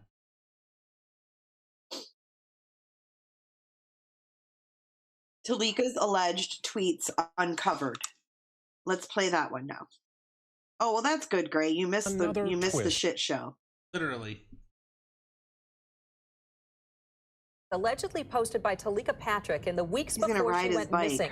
And 24-hour News 8's Coco McAvoy read through them. Well, she had a Lexus, but it was like a 1997 Lexus, so I think it was not like... Buried amid thousands of tweets under the handle Teleka Patrick are references to an unnamed love interest and a world underground. I am apologizing in advance presumably Patrick herself, wrote, quote, I am excited to spend time with you because we can go underground together. Continuing, my nuts are people, and I take them underground into my secret world. I love you. You need help. The tweets are surfacing just days after Patrick's ex-husband voiced his concerns about Patrick's mental health. The tweeter went on to say, quote, I am like a squirrel. Yeah, you're talking Squirrels about the video. take their nuts underground why and did then you tell eat me them these when things? mostly I no can't one see is the video. looking. People have been searching for the Kalamazoo doctor since December 5th. She was dropped off at her car in the parking lot of Borges Medical Center, where she was a resident in psychiatry. Her car was... Well, let me just tell you. You said play the video, I hit play, and then you keep yapping. Shut up. Okay, here we go. Later found in Indiana. At one point in the tweets, there's talk of Invega, an FDA-approved drug used to treat schizophrenia. One tweet said, I guess Invega is not as powerful as they advertised. Later, the tweeter talked about wanting to hurt herself after receiving letters sent by certified mail. Okay. Last week, Target 8 uncovered that gospel music star Marvin. So if we rewind here, okay, you're going to see, this is one of her handles. She replies to herself. See this handle right here? It says SW Munchkin. SW Munchkin was her. She was also SW Munchkin. We don't know if she was dealing with multiple personalities and each personality had its own fucking Twitter account. Well, at the time, though, let's be honest. At the time, we thought that maybe Marvin Sapp was communicating with her. Yes. And, you know, they were kind of just tweeting to each other where it looked like a one-sided conversation. You know, like if I tweeted something on my Twitter and said, what a shit show that was. Okay, let's say I said Ask that. Oni, and then I replied back and said, "Oh my god, I know we but couldn't I get the didn't video even to say play." it to Ask Oni, that I just tweeted that. But you knew it was for you. So then you just tweeted on yours straight up, you know, your reply. You weren't necessarily putting at whoever. It was almost like it seemed like they were just tweeting regularly, but they knew it was for each other. That was what I originally thought. And Southwest Munchkin, it looks very much like Southwest Michigan. So that's why. Yeah, I don't know what SW Munchkin is, but yeah, she actually put that thing on her that program on her Twitter, which deleted all her tweets, but we found them in cache. Yes. Or cache, whatever. Yeah. Okay, we're gonna keep playing. Wanting to hurt herself after receiving letters sent by certified mail. Last week, Target 8 uncovered that gospel music star Marvin Sapp took out a personal protection order against Patrick, claiming she stalked him, tried to contact his children, and sent him hundreds of unwanted messages. On Twitter, the writer expressed love for a musician, saying she pre-ordered his CD and was anxious for the photos of him that would be inside. At another point, in a video link, I love you. The doctor delivered a love song. When love takes you. And a message. Come live in my heart and pay no rent. We found those posts at a website that archives deleted tweets, so they are not easily accessible. The Kalamazoo County Sheriff's Department would not comment on any of the tweets. Live in studio control, I'm Coco McAvoy, 24-Hour News 8. Who found those tweets? I'm sorry, again, come again, lady. Who found those tweets? Jay and I found those damn tweets. We did. We found those deleted tweets. We worked our asses off on this case, amongst many other accounts that were hers. Verified. Yeah, I mean, I totally thought that she was communicating with Sapp. And, you know, he's crooked. I mean, let's not make it, he's not some saint. No, he may be a preacher, but that doesn't mean, you know, we know what Catholic priests are capable of. Well, I mean, he's supposedly this, you know, gospel. He's all about the money. He's very much so into the money. So he's crooked in his own way. And his wife, I think, died of cancer. And there was just a lot going on with all of this. And she lived not too far, maybe a couple hours away. Yeah. Yeah. So, you know, and she's a pretty girl. So, I mean, I understand, like, why the initial thought would be, you know, maybe they did have something going on. Yeah. So we uncovered all these tweets, and it just seemed... You know, Angela, we found them by searching, like, I don't even remember. Her Twitter. So what we did is we went to her Twitter, and then we were seeing who she was talking to. So SW Munchkin, which the SW Munchkin led to another account, which that one led to another, and it was just like a snowball. It was like a trail, yeah, and it was accounts. But the weird part of it is that the reason that we knew that they were her accounts is because at the beginning, when she would create these accounts, she would in some way somehow say either one of her family members' names or tweet them or even herself. And so you found, but she didn't add it, so we couldn't find it from her account specifically. It was, so, okay, we see she's communicating with somebody, SW Munchkin, which she doesn't add that person. So then we went to, well, is there an account named SW Munchkin? So we looked that up. Well, sure, and lo and behold, there was. But if you scroll down to the bottom, it says something about either, you know, Matthias Patrick or Teleka Patrick, her brother, whomever. We were like, okay, this is strange. What do you mean catfished? You think she was catfished? Hey, Sassy.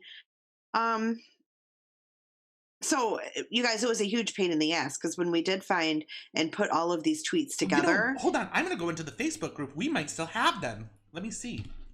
They were put together with all of her accounts. In the document files, yes. So it was kind of put together like real time. It was really bizarre. Hopefully he can find it. Let's see here. We had all those documents saved. I see how my computer's chugging. I just ordered a new computer. So you better be following me and spend $3,000 for nothing.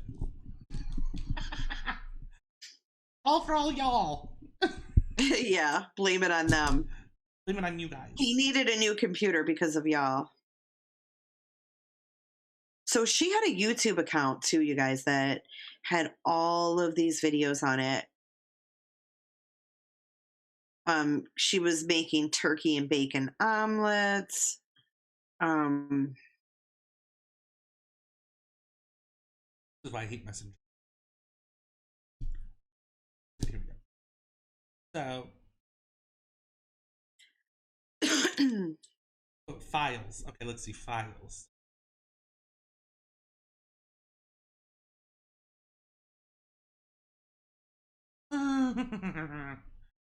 Okay. Do we have them? I'm trying to see. I have so many different messages. Okay, I might be stupid, but explain to me what catfish means. Like, does that mean someone uses your name? It means lured. So basically, someone creates a fake account. They say, "Meet me here at Starbucks," and then they get you in a chokehold and kill you. Catfish. So if you're catfish, that means that somebody. Okay, so here's all the names. Like, can you put it up on the thing so we can see it? Yeah, you guys should be able to see it right now. I can't see this shit. Look at the board. Yeah, I can't look at the board. Okay. So Patient Munchkin was one account. Teleka Right Now was one account. Moses Beautiful was another account. Teleka Patrick was one account. Cali Girl 2013 was one account. And then Teleka Patrick full tweets color coded. Here we go. I literally sat there and color coded this shit. Yeah, that's the ones I'm talking about. The color coded ones. So look at all of these tweets. We have thousands that we recovered of fucking tweets. This is all from Teleka Right Now. Her talking herself. We went through every single tweet. Okay, so stop and let's read a couple of them, because this is where I thought she was talking to.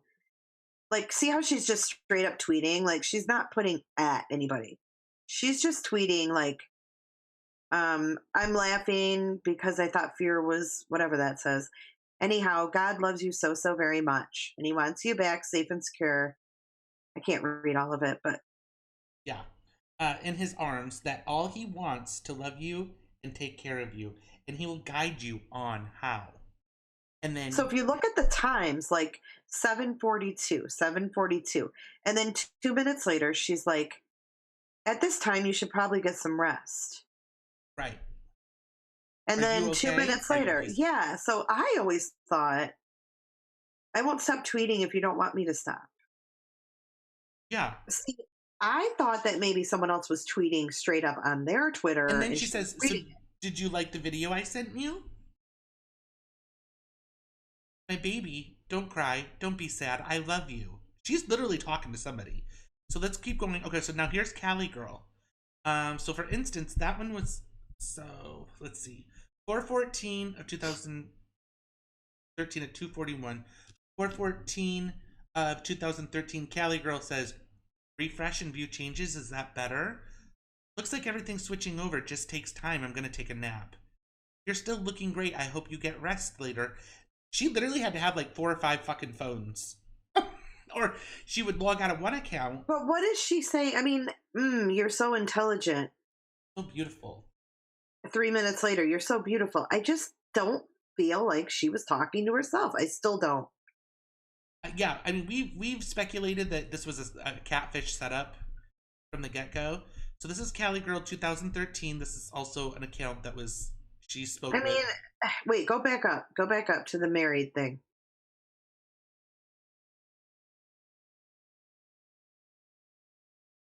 Stop. Okay.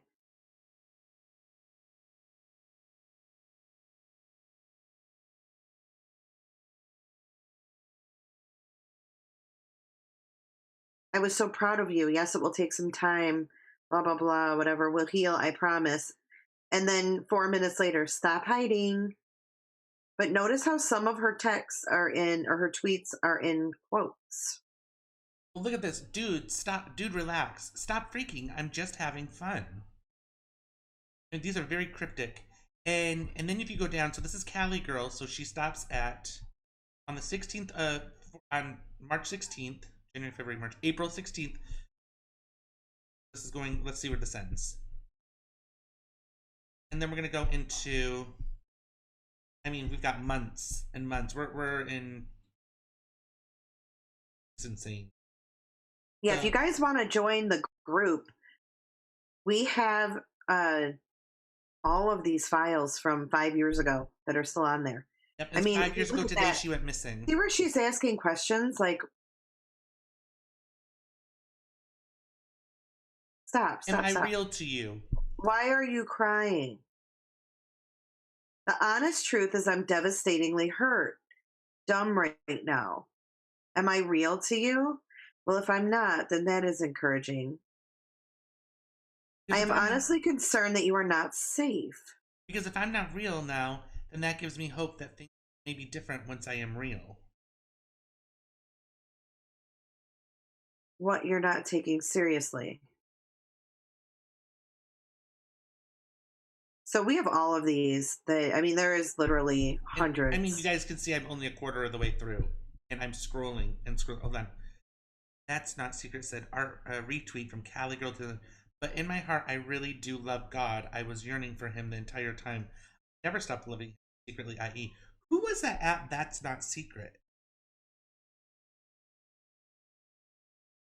That wasn't from her. No, they retweeted her Cali Girl tweet. Right. That was weird.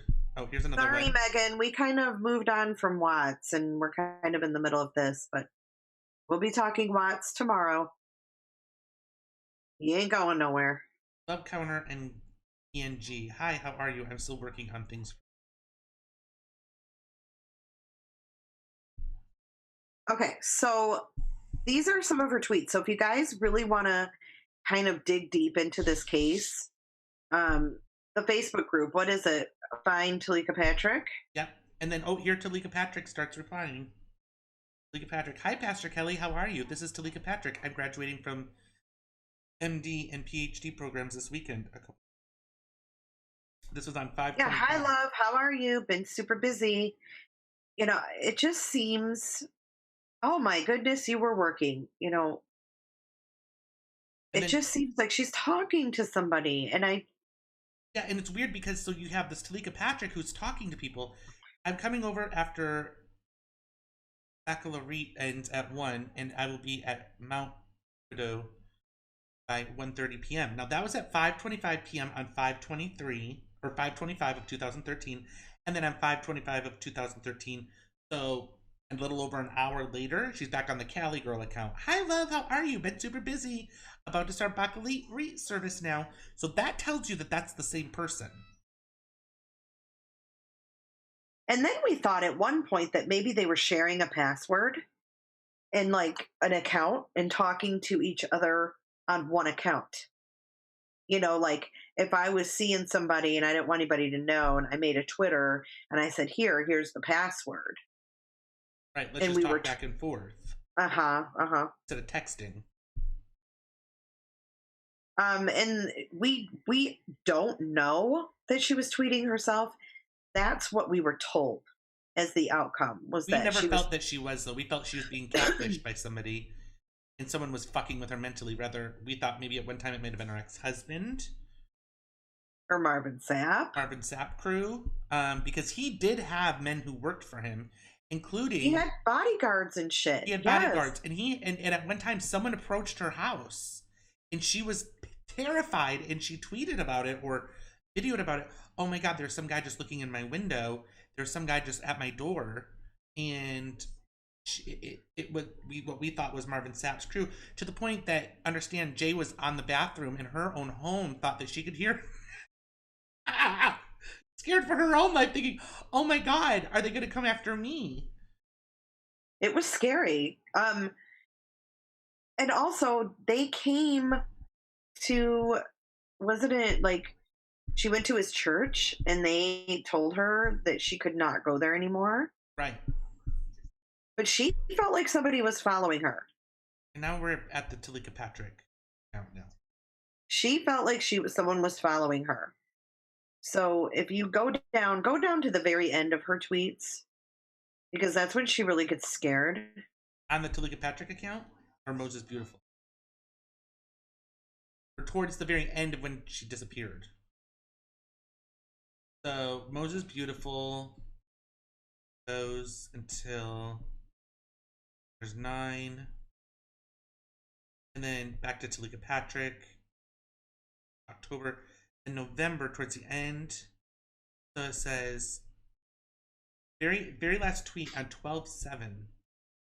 But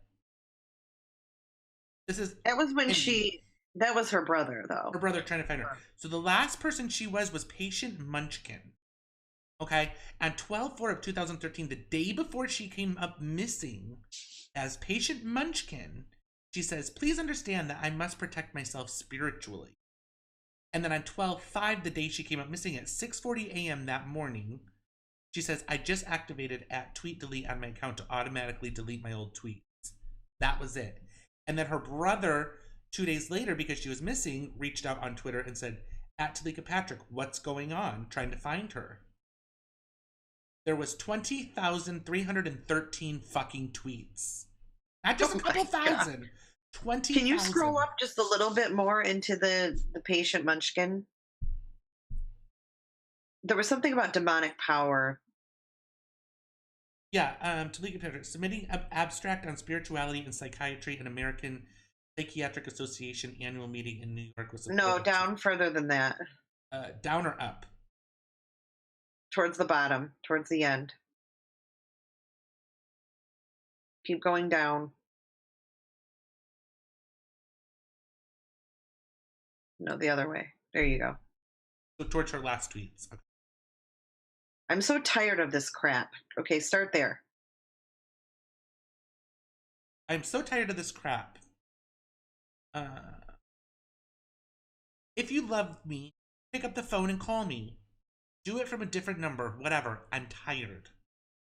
And then she goes on to say, the next tweet, 1 minute later, "If you keep this crap up, I don't know what I will do, but it's not helping me in any way, and I am tired. Do you understand? I am tired." And then 3 minutes later, she types, "If you love me, please stop hurting me. I can't take much more of this."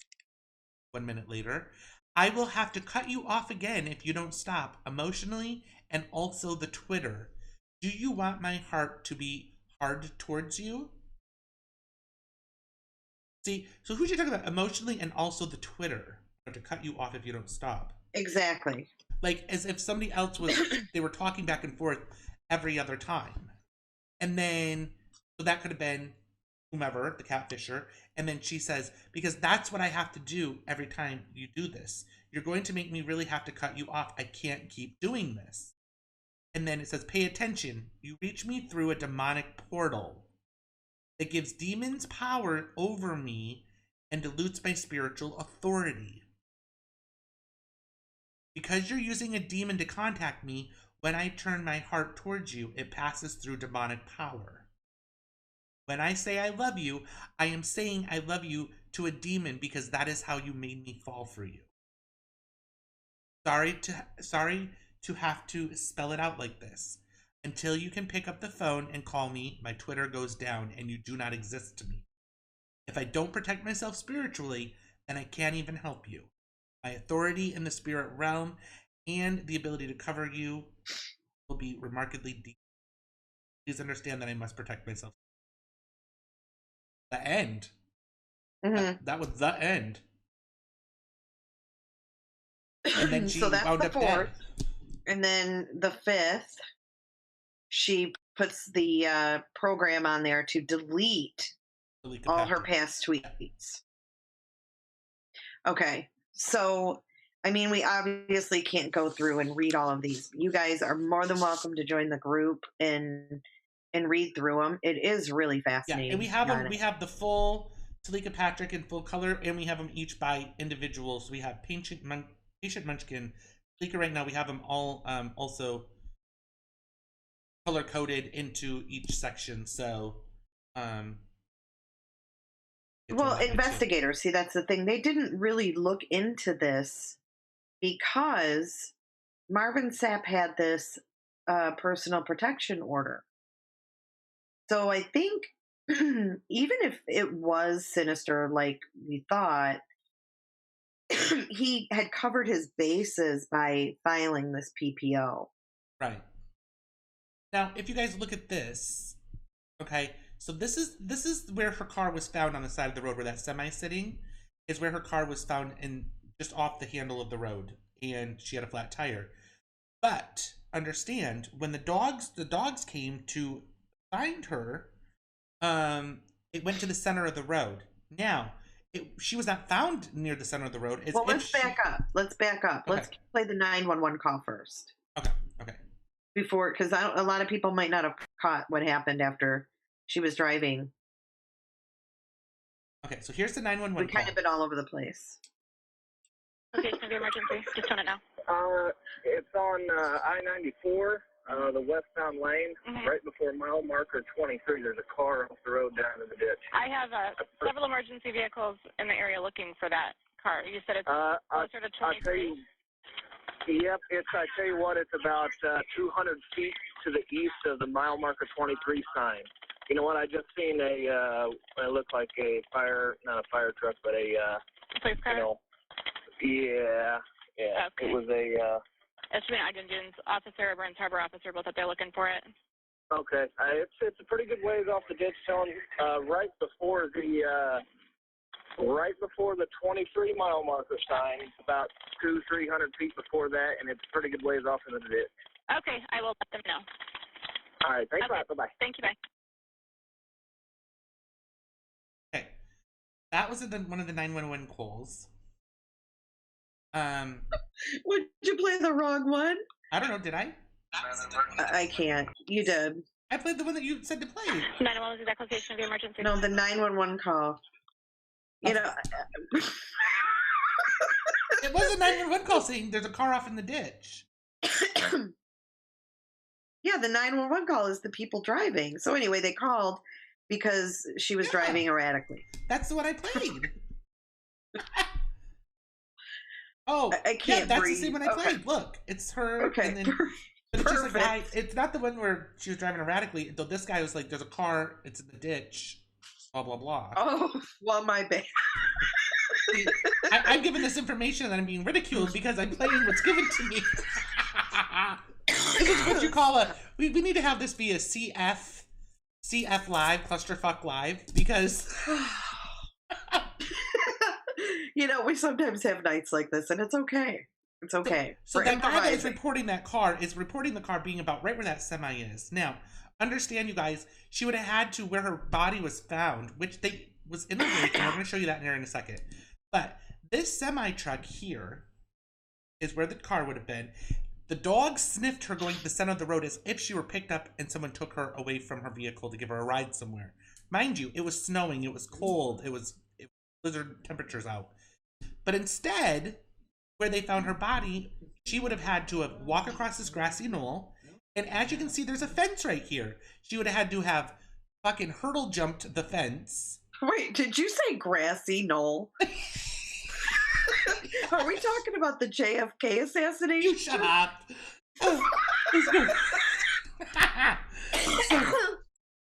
Grassy she knoll. had to trudge down this grassy knoll or whatever, embankment. Oh, and her jump hurdle this barbed wire fence, and she would have had to run down through this wooded area here and into this lake where it was her demise. She got tangled up in the the weeds and fell, and she drowned. This is the lake. These are actually pictures that Jay took. See, here's the fence, barbed wire fence. She would have had to jump that fucking thing. Oh, you got my pictures? Gosh, what do you think we're looking at right now? Oh, wow. I wasn't looking at the screen. Yeah, I actually went out there. Yeah, it was kind of eerie. That was Lake Charles. It's called Lake Charles. Yep. They sonared this lake 2 times and never found anything. And then when ice broke, in the spring, there she was floating. Yeah, her ass wasn't found in December. She was missing until April. 4 months. She had run through all of this to get to this lake where that guy's fishing. Okay, so with that being said, I want to kind of go back a little bit to kind of sum this up. Like, once everything came out, like 9 months later, they finally released a case file. And I'm cracking up because I'm on the Teleka Patrick, find Teleka Patrick. I haven't been on there in years. And I'm cracking up at all the pictures of Marvin Sapp that we had on there. It cracks me up. Oh, here's inside of her. Oh, we were up to our fucking eyeballs in this case. Here's her car. Fucking hilarious. Inside of her vehicle. Yeah, her car sat there at the impound. Okay, so let me kind of sum it up. Let me give you guys a little more information.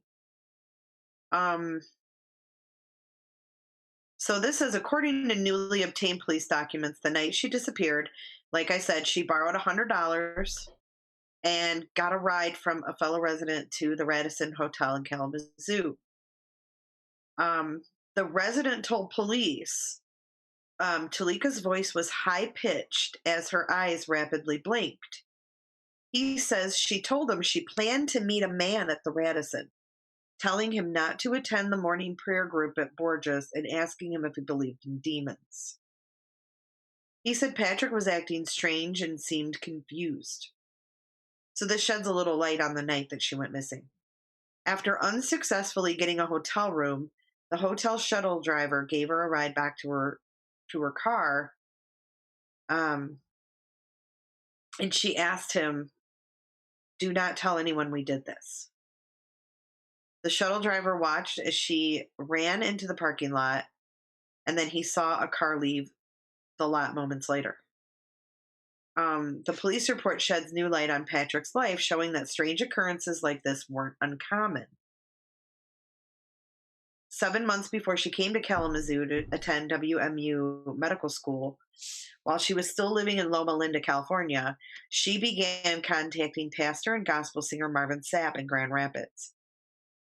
The report shows questions of Patrick's mental state began as soon as she arrived in Kalamazoo, noting an incident on July 10th where she frantically flagged down a Kalamazoo public safety officer, telling him someone was after her. That prompted the officer to call the school because he felt she had mental issues. The school had Patrick drug tested, and it came back clean. Police interviewed Marvin Sapp on December 9th. So she went missing on the 5th. On the 9th, they were talking to Sapp after learning he had a PPO against her. So Sapp had a fucking thumb drive with 490 pages of correspondence from her, none of which he ever responded to, so he says. When police searched Patrick's phone, they found strange messages, including an exchange where she says a large animal struck her car and that she believed Marvin Sapp possessed that animal, causing it to attack her car. While interviewing Patrick's brother, Matthias, he told police no one in their family knew Patrick in depth and that she had told him Sapp was going to be her husband. An interview with Patrick's mother, Irene, turned up similar information. However, she made it clear that she thought Sapp had something to do with her daughter's disappearance. Patrick's sister, Tanisha, told police she didn't believe her sister's stories about her fiancé, Marvin Sapp, and wouldn't believe things she said unless she saw it for herself. So the documents reveal more about the time Patrick's body was found on April 6th, which was 4 months after she went missing. A receipt from a collision shop was found in her car, which Patrick had just signed, saying her car was unsafe to drive and had a nail in the tire. When her body was pulled from the Indiana lake, not far from where her gold Lexus was found, the key was still in her pocket. Police say there were no signs of foul play, and they ruled the death an accidental drowning. The Kalamazoo County Sheriff's Department concluded Patrick left on her own free will and they requested the missing persons case be closed. So the Indiana State Police were handling the death investigation, and they were awaiting, at this time of this article, the toxicology reports before closing the case. So she went missing on December the 5th, and she came up. They found her in the Lake Charles. When was it? 4 months later. In April. April. But they did sonar. They were searching the area because, like, where her car went off the road, like, the lake was literally, like, behind this fence. Like, she would have had to hop this fence. Yep. And they went over by that water. And it wasn't like a lake. I mean, it's called Lake Charles, but it was more like a freaking pond. Like, it wasn't even that big.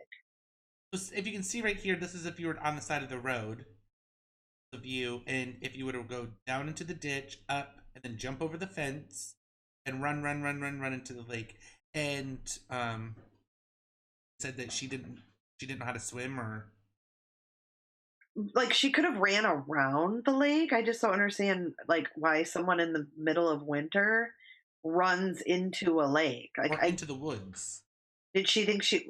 I mean, I get why she maybe ran into the woods if she was scared. Like, what if someone was following her on 94? Yeah, because she was swerving. There were 911 calls saying she was swerving back and forth. Or we thought, well, what if someone was hiding in the back of her car? The crazy part of this all is you guys, this is not the first person to come up missing or have something weird like this happen from that fucking hospital. There's also a girl who was leaving the hospital. They found her body, 10 miles away, wrapped in a sheet, like years later, buried. Oh, yeah. She was a patient, though. She was a patient. But there's a lot of weird stuff. And, you know, another really weird part of it is that the security cameras just so happened to not be working the night that she came up missing at the hospital. The security cameras and the parking lot security camera.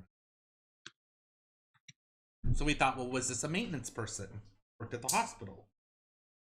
I still think it has something to do with that sap. I really do. Yeah. I don't know. But I guess she went to the church, his church, and she was told she needed to find another church. But, I mean, I guess it's possible she could have been batshit crazy, but... she went missing, Catherine, December 5th, and she was found, like, April 10th or something. There's a shuttle that took her back to the hospital from...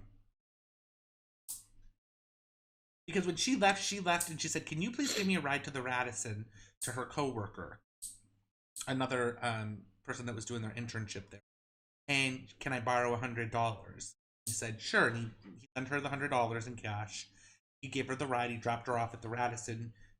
He left. She went inside. They denied her a room because she didn't have her ID with her. And she said, listen, I've rented rooms here before, but I need to stay here tonight. Here's the money. And the rooms that night were, what, $79.99 or $89.99? She did have enough money to get the room, but because she didn't have proper identification, they denied her the room. So they said, but we can. She said, well, I'm a doctor. I work at, Borges Hospital. And they said, and she goes, I have no way of getting back. Is there a way that, because this is before Uber, this is before all of that shit. This is 5 years ago. So they said, okay, well, we'll have the shuttle give you a courtesy ride back to the hospital. And so in doing so, she was the only person on the shuttle, but the guy who drove the shuttle driver, said she acted really paranoid, really out of her skin. And he's seen her ducking through cars when she got out of the shuttle, ran to her car, and she instantly got in and sped away.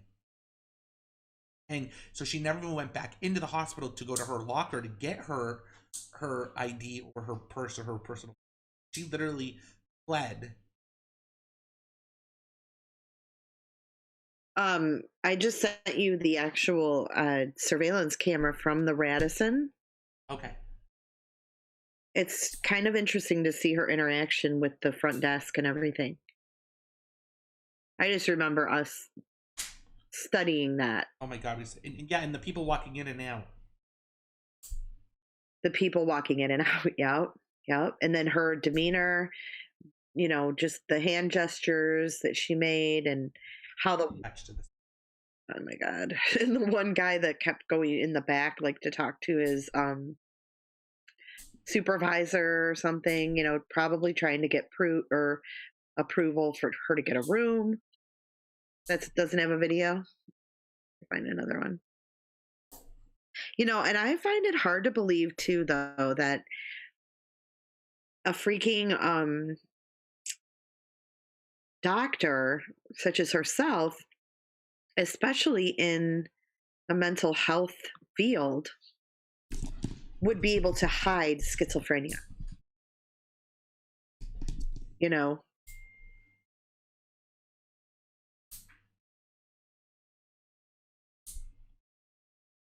Yeah, her sister did say that.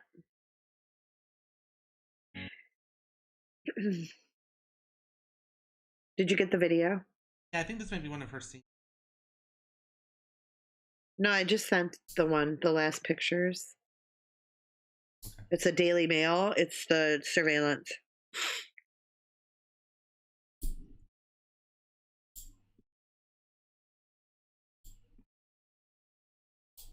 She's all bundled up.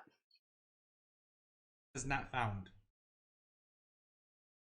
Oh my God, I cannot. Is it that old? Is it on our Find Teleka page then? Hold on. Because I want to watch that.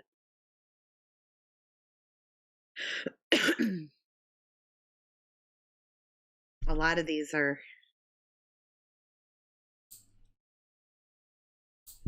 Yeah, you're right. A lot of these are old links. Old news. Right here, caught on camera. So I do have one here that I pulled up on.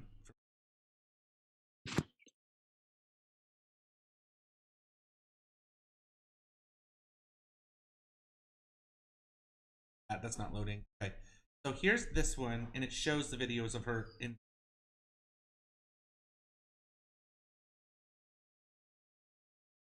We have new developments to report tonight in the case of missing Kalamazoo doctor Teleka Patrick. We have obtained I sent it to you earlier, that famed gospel singer Marvin Sapp apparently sent to her 3 months before she disappeared from Kalamazoo in December. The letter permanently boots Patrick from Sapp's church. Some have questioned whether or not it had anything to do with why she went missing.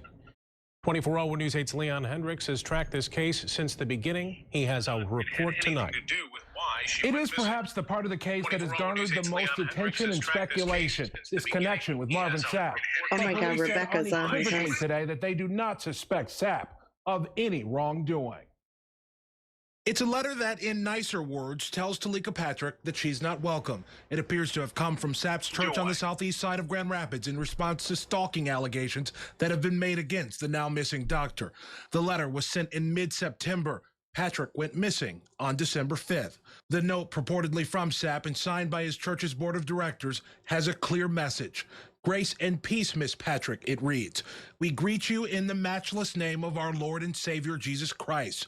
It goes on to accuse Patrick of, quote-unquote, continuous interaction, inappropriate emails and pictures sent to Pastor Marvin L. Sapp, visiting Pastor Marvin L. Sapp's residence, and continuous attempts to talk and interact with Pastor Marvin L. Sapp's children. Today, sheriff's officials confirmed that Patrick appears to have come to West Michigan to be close to a love interest, a person she reportedly claimed was her fiancé. Police say Marvin Sapp had no connection to Patrick. He has never corresponded back to her, is what we have indications. In fact, we believe he's probably never met her. But private investigator Jim Carlin questions that notion. There had to be some nexus up there in Grand Rapids with Sapp and her. The way it sounds as if he doesn't even know her, and I don't believe that for a minute. He says he has reached out to Pastor Sapp to no avail. Why he wouldn't want to reach out is baffling.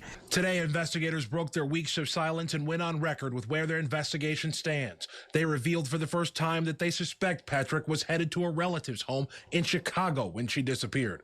While they have gotten numerous calls about Patrick, none have helped find her, they say. That letter, signed with Marvin Sapp's name, closes saying, quote, we are praying for you and wishing you well in your endeavors to find a new church home. That letter was found by private investigator Jim Carlin when he searched Patrick's home. We reached out to Sapp and his church. A representative did call us back and said, quote, The church has no comment, and our pastor doesn't either. The sheriff's department says that Marvin Sapp has cooperated fully with detectives. Back to you. Tonight, Teleka's family sent us a statement saying, quoting here, "We have fished for clues on Twitter, spoken to hordes of friends and associates, hung up signs on cold metal posts, and every step of the way we have prayed like we have never prayed before. We are past the point of desperation. We're running on fumes and running out of time." The family has raised $20,000 for information leading to finding Teleka. If you missed any of our live coverage of the Teleka Patrick news conference this morning, you can watch it at woodtv.com. Okay, so understand her father was a pastor too, right? Teleka's? Wasn't he into wasn't he a pastor? Something like that. Her uncle. Her uncle. But it was a different denomination. It was like a Weren't they like Seventh-day Adventists or something? Yeah, something like that. And she broke away, like she didn't like the Seventh-day Adventist. She didn't agree with it. Correct. I would just want to take a little time out here and say hi to Rebecca. Hi, she Rebecca. joined us. Hi, Jay. How are you? You. Good. Long time no hear. Right. Time difference. Oh, that's why we haven't heard from you. Okay, sweet cheeks. Thanks for joining. So, you were saying she could have hid her schizophrenia? Well, no, because when they take their medication, they're totally normal. You know? Right, but they did a drug screen and she wasn't taking any medication. Yeah. So maybe Right, because when they feel better, a lot of the times they think they're over it and they stop taking it. She did talk about medication on one of the tweets, remember? She said there's this new drug. Yeah, and she said, I guess it's not as strong as I thought or something. Yeah. Yeah, you could be right. You could be right that she was taking meds But wouldn't they have to disclose that, though, if you're going to medical school? Like, wouldn't you have to disclose? It doesn't need to be disclosed to anyone else. HIPAA. I guess I didn't realize that. You're right. It is HIPAA. Yeah. I mean, if you can you get into trouble with drugs and you're a medical professional, there's all kinds of shit you have to do, but your staff doesn't know about it. True. You make a really good point. So she could have been taking meds and then went off of them thinking, oh, I feel better, like a lot of bipolar and schizophrenics do. Yeah, because they think they're cured, you know. Yeah, I don't need these pills anymore. Yeah. So they stop taking them and then they get batshit crazy, which I think is what we saw with her. So is it, I mean, her family, was she diagnosed schizophrenia? Or not to their knowings. Does her family say that she was? No, her family does not. Her ex-husband is the only one that came out and said, that she had mental problems and he was urging her to get help.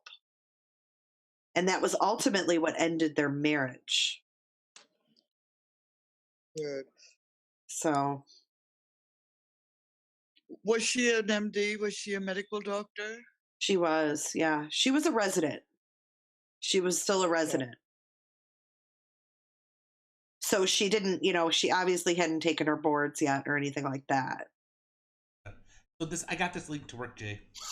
Oh, sweet. Want to watch her in the hotel? Yeah, let's watch that. You ready, ready, Becky? Yeah.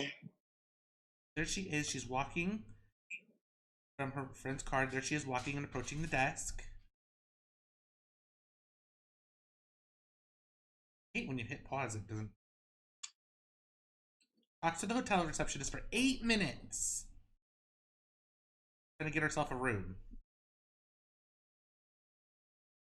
He says no. She says, okay, well then I'll just go ahead and go outside and I'll wait for the bullet to give me a ride back. Why couldn't she get a room? Well, they sure cut a lot of that out. Look at her, though. When she's leaving, she's putting her hands up like she's not happy. No, what are you going to do? That's kind of the feeling I get from that. And they said she got 2 phone calls that day that were really, and she acted very weird about them. Remember? At work, yeah, she was scared. Yeah, she got 2 phone calls. So who called her? I don't know. There she is getting onto the bus. That's the last footage scene of her alive, was her walking onto that bus. And you know what's really sad is that if they would have given her a room that night, she probably would still be alive. Oh, she definitely would still be alive. Why didn't they give her a room? Well, apparently she left her purse and her phone at the hospital because she thought somebody was after her. So she asked to borrow $100 and thought she could go to the Radisson and pay for a room with the $100. And I guess hotels don't take cash anymore, you know? Oh my God. Okay. She didn't have a credit card to give them, so they wouldn't give her a room. And I guess she didn't have proper ID either. Where but did she the was bus take her? The bus took her back to the hospital, to the parking lot, to her car. So instead of driving her own car over to the Radisson, she took a ride from a coworker. And she then didn't when have she her ID on her either. Mm-hmm. And then when she couldn't get the room, the Radisson said, "Oh, we'll drive you back over to the hospital in their shuttle van." So very strange. And then she proceeded to get in her car and got on the freeway and started heading towards Indiana, where one of her family members lived. She had family in Chicago, right? Mm-hmm. And then she was driving erratically, and then next thing you know, her car's in the ditch, and she's gone. They can't find her anywhere. This is in Indiana. This is in Indiana. Mm-hmm. There's a lot of missing people there. Yeah, so FBI had to get involved because of the fact that it was had then crossed state lines. We actually were in cahoots with the FBI during this time, trying to help them figure it out. Yeah, we talked to her friend James Davis. I talked to him on the phone at length. Yep. He was a really good friend of hers. He feels like somebody was harassing her. December 5th is known as a date for rituals. Do you remember Oni? So erratic driving, Jill, there were about 3 or 4 people that called 911 and said there's this woman who is in this Lexus, this gold Lexus, that's swerving back and forth all over the road, driving erratically. Oni, do you remember when James Davis, like her best friend, he lived in St. Louis. Do you remember when he said that he drove up to Kalamazoo because she was scared? She was terrified. He drove up there, and who did he confront? He went with her somewhere, and he confronted someone. I don't know if it was Sapp's bodyguard. Do you remember? They confronted somebody, though. Yeah. And he said, or was it someone at the hospital? Maybe it was someone at the hospital. Yeah, it was a maintenance worker at the hospital. That's right. That's right. That's why we thought it was odd. That's why we went with this maintenance worker, because we're like, well, how ironic that the fucking the cameras weren't working. Yeah. Who would have access to that? So her friend James Davis actually went to the hospital and kind of told this guy, leave her alone. Yeah. But he said that she was definitely afraid of someone. He said Teleka was not nuts. I mean, this was all his account. I talked to him. Remember, I talked to him for hours. Yeah. And he felt so guilty because she called him that night. Gary, it could have been from the flat tire. She was driving erratically. That, or else she was just in an emotional despair. You know, it may have been a little bit of both. She called James Davis that night. She did. And she wanted him to come up. And he would come. And he said, I can't just drive up there from St. Louis. I gotta work. And he didn't come. And that was when she got on the road and started heading towards her uncle's house in Chicago. And James felt so guilty that he didn't come up there and stay with her. She did not want to go back to her apartment, even though her apartment was only, a few minutes away from the hospital? Yeah. She was trying to get a room. She was trying to get away from, because she felt not safe at home. This is where she was found, and it was very shallow waters where she was found, ironically. Yeah, it's like a pond. It's not real big. Wasn't it weird that they had just undocked Marvin Sapp's boat or something like this? What do you mean? Remember, there's something about his boat being either docked or undocked? Oh, vaguely. But she was found by a fisherman in this little lake in the spring. Is this maintenance worker a person of interest? Not anymore. They concluded it that she died of paranoid schizophrenia and that she ran into the water and got stuck in the murky waters, her shoes, and it made her trip and fall and drown. Yeah. And that so they basically blamed her and said she was nuts. Yeah. There was no other investigation. But however, the autopsy shows that there was fluid in her lungs, right? I don't recall that. I don't want to say yes or no, but I can we need look to that dig up. a little bit more into this and recaptivate it. Well, it's been so long. I know, it's been 5 years. 5 years ago is the anniversary to, it was the 6th, we were given today, because she didn't come up missing really till after midnight on the 5th. Okay, so the autopsy did not hang on, I'm pulling it up here. So here's 6 things we know. 1 is she was acting strange and erratic the night she disappeared. On the day before her disappearance, she tweeted that she was being tortured by a quote-unquote demonic power.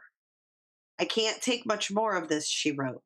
And within hours, she deleted all her social media accounts.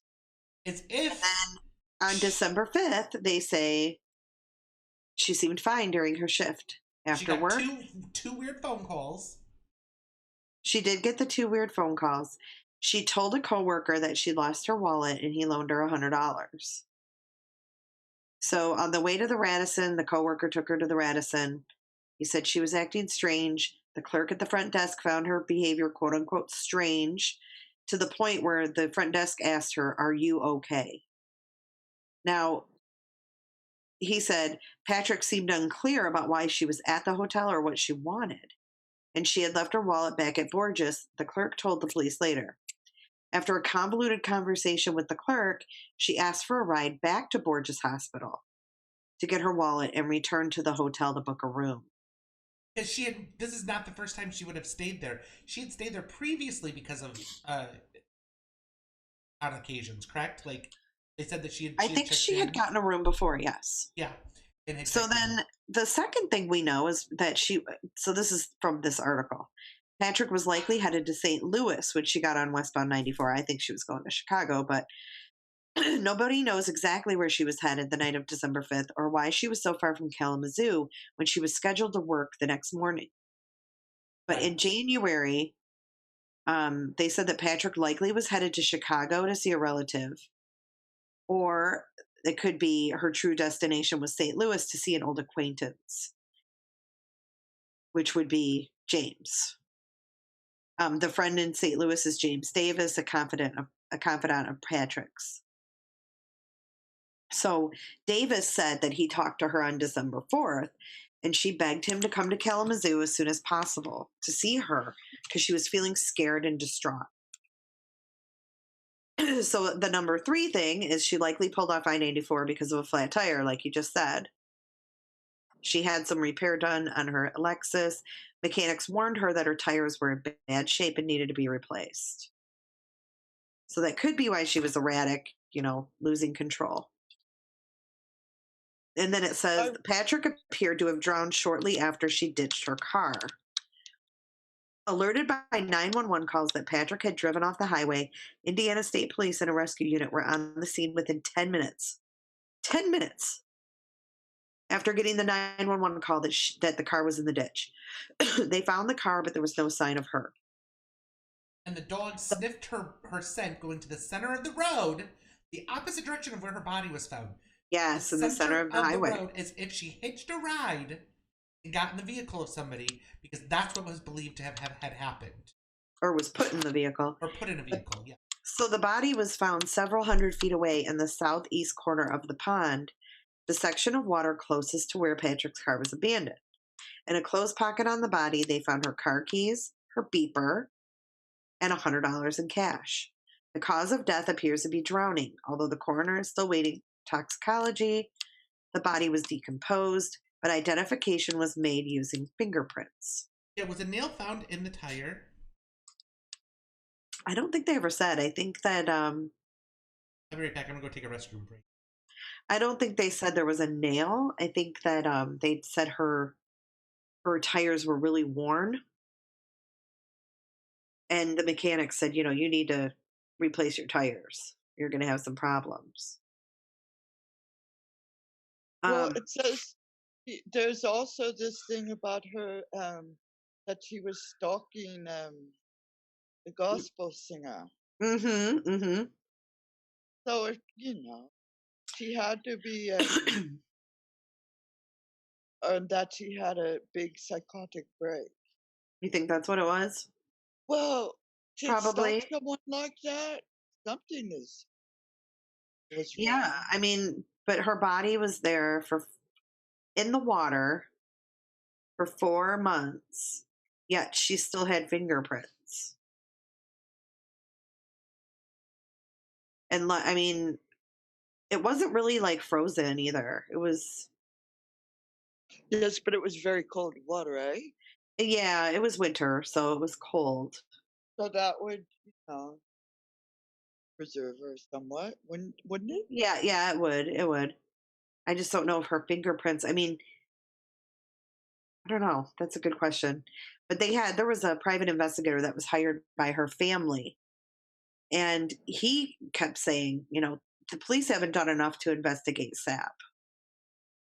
But the cops insisted that SAP had cooperated fully, and he is nothing more than the innocent victim of stalking. Right. So they kind of dismissed him right away. And the autopsy did not indicate any sign of trauma to the body or foul play. And they concluded there is no indication that this is anything other than an accidental drowning. So it says that weather delayed the discovery of her body, as did initial misinformation about her vehicle. It took 5 days for Indiana and Kalamazoo authorities to make the connection between an abandoned car in Porter, Indiana, and a missing doctor from Kalamazoo. So they had misinformation. Deputies were told that her Lexus was in the shop and that she was driving a rental vehicle. And it wasn't until December 10th that they learned that she had picked up the Lexus and that her car had been impounded in Indiana. So when she disappeared, there was no snow or ice on Lake Charles when she disappeared. So there was, it wasn't warm, but it wasn't snowing and there was no ice. It was water, like unfrozen water. And then cold water, though, they have to deglove the hands to do it or cut off the hands, but they've gotten fingerprints from bodies that have been buried for much longer than Is that right? Yeah. Well, it says that temperatures plunged on December 6th, the next day after she went missing, and stayed below freezing, quickly icing over the pond, which stayed frozen until the first week of April. So now we have 4 unanswered questions. What was Patrick's mental state the night of December 5th? So it appears she may have had longstanding mental health issues, but it's also apparent she successfully kept those issues largely hidden from family and friends. Either that or, she wasn't into what was she, some weird religion? She was raised Seventh-day Adventist. But she wasn't into it, eh? Yeah, she broke away from it. But let's not forget who Marvin Sapp's best friend was. Who?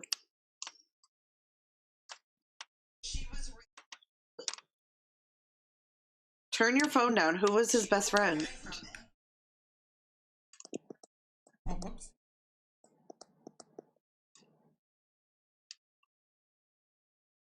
Okay, so most people knew her as brilliant, high functioning, and professional. The same week that she disappeared, she received a glowing mid-year evaluation about her psychiatric residency. But it says that she had all these.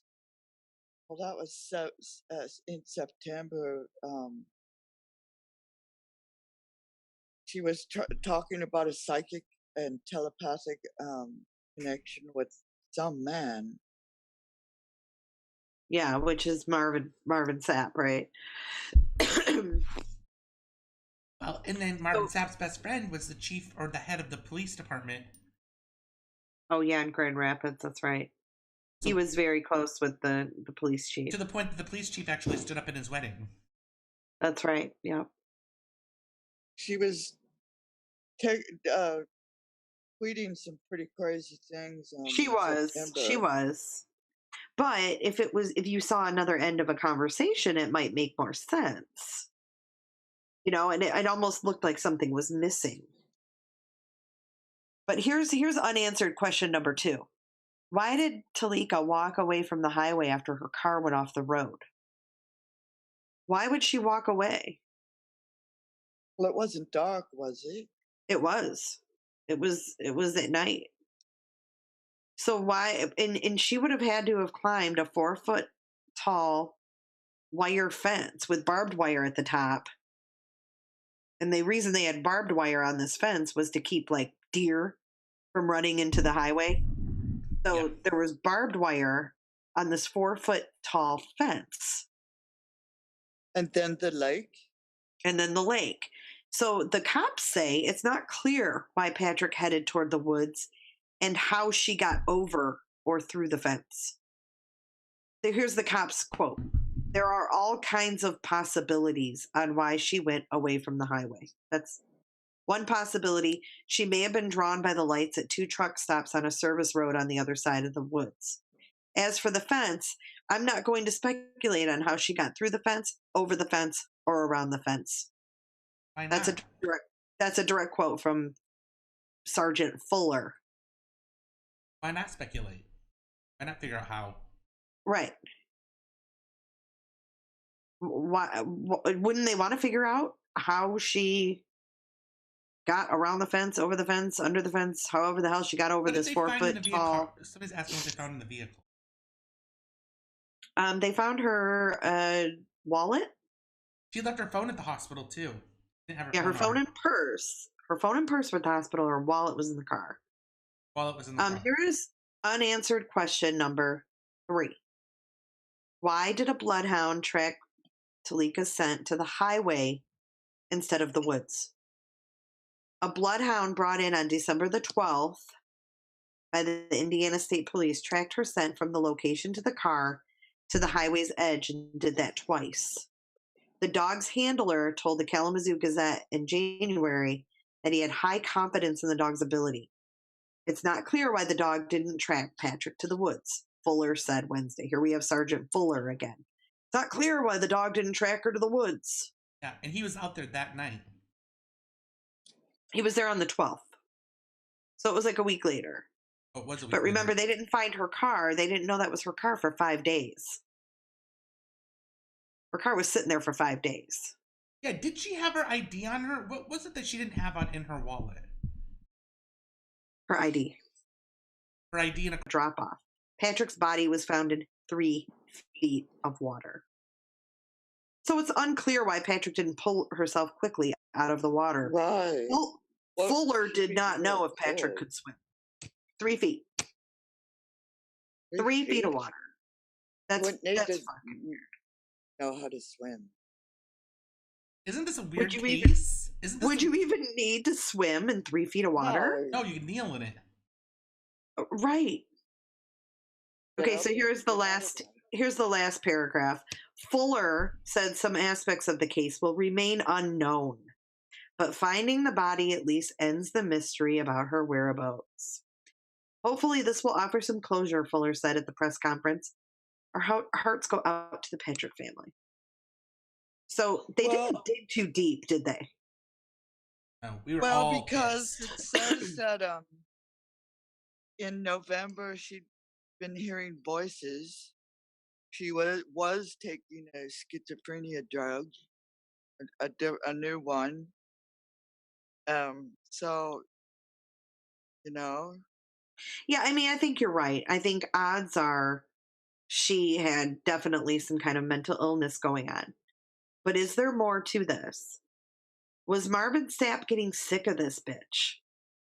Had she ever met him in IRL? She went to his church.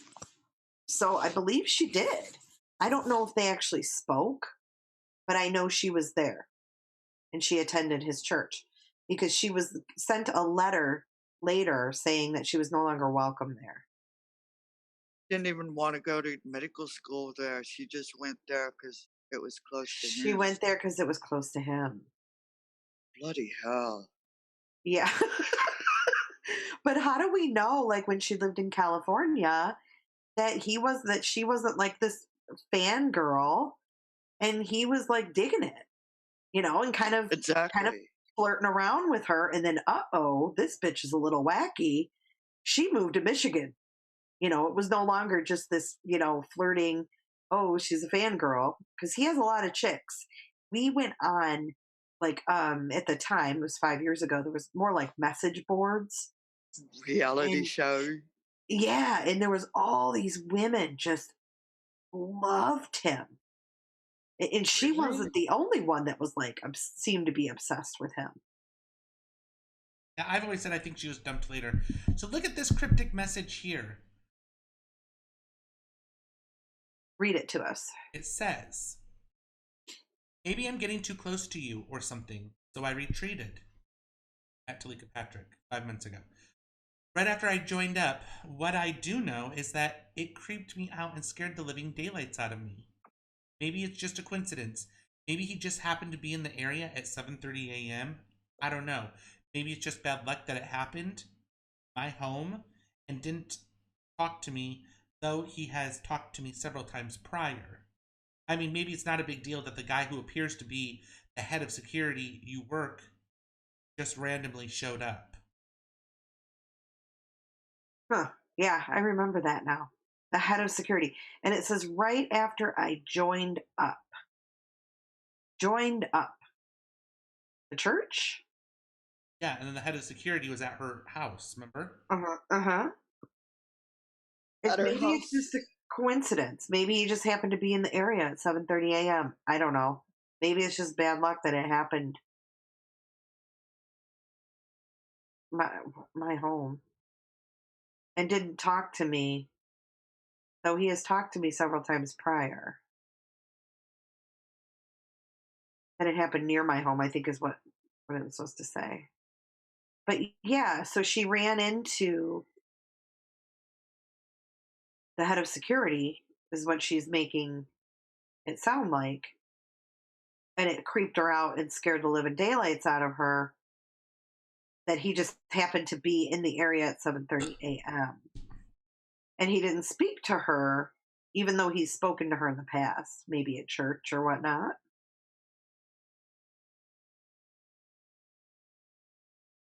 Yeah, if any of you have any cases that you want us to kind of sift through and we can all kind of discuss together. Kyron Harmon. I know you guys want that one bad. That's really expensive. We'll do it though. We'll do it.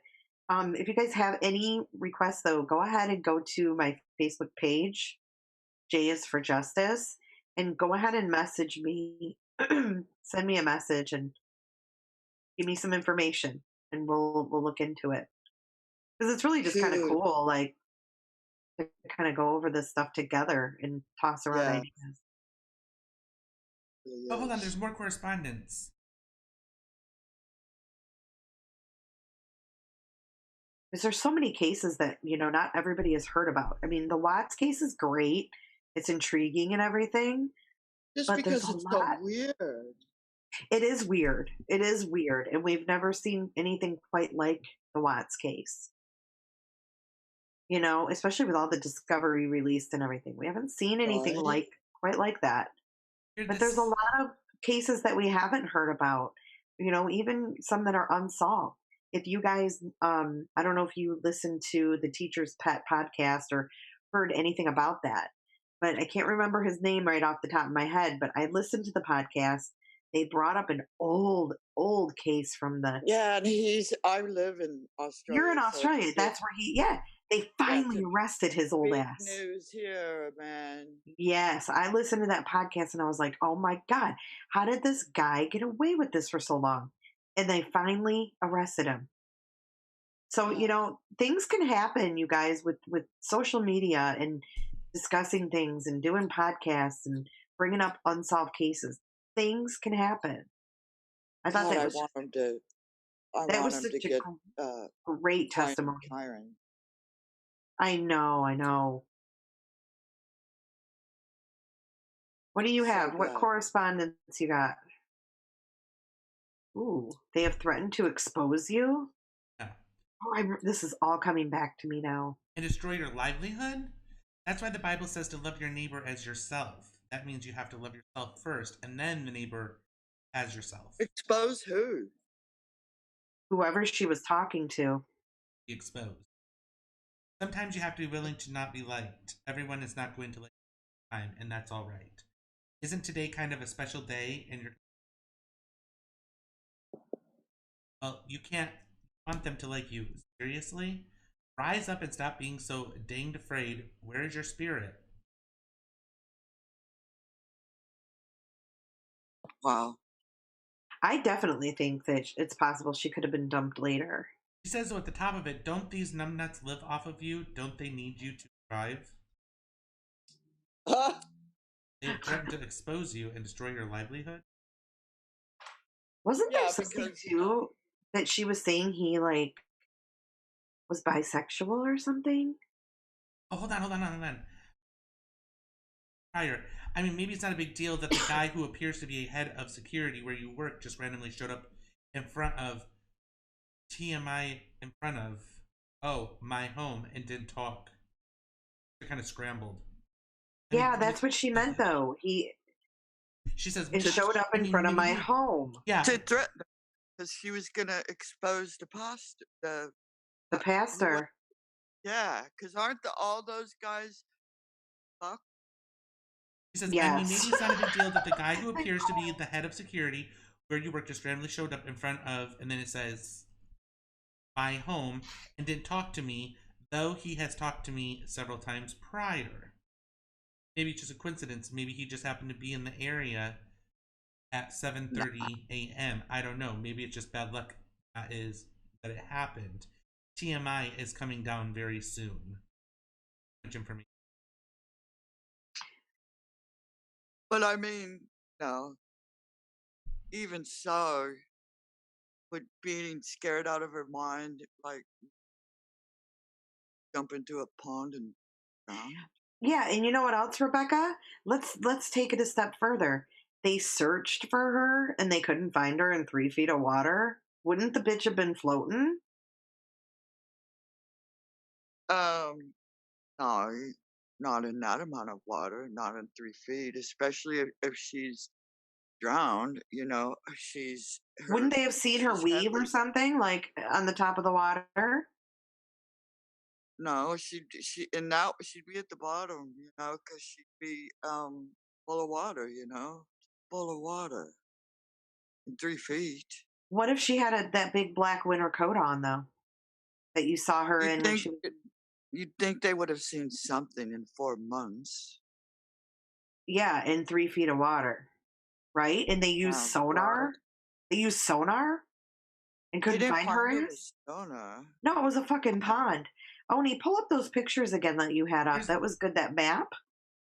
Yeah, here's an overhead one right here. It kind of shows you it wasn't a big, huge body of water.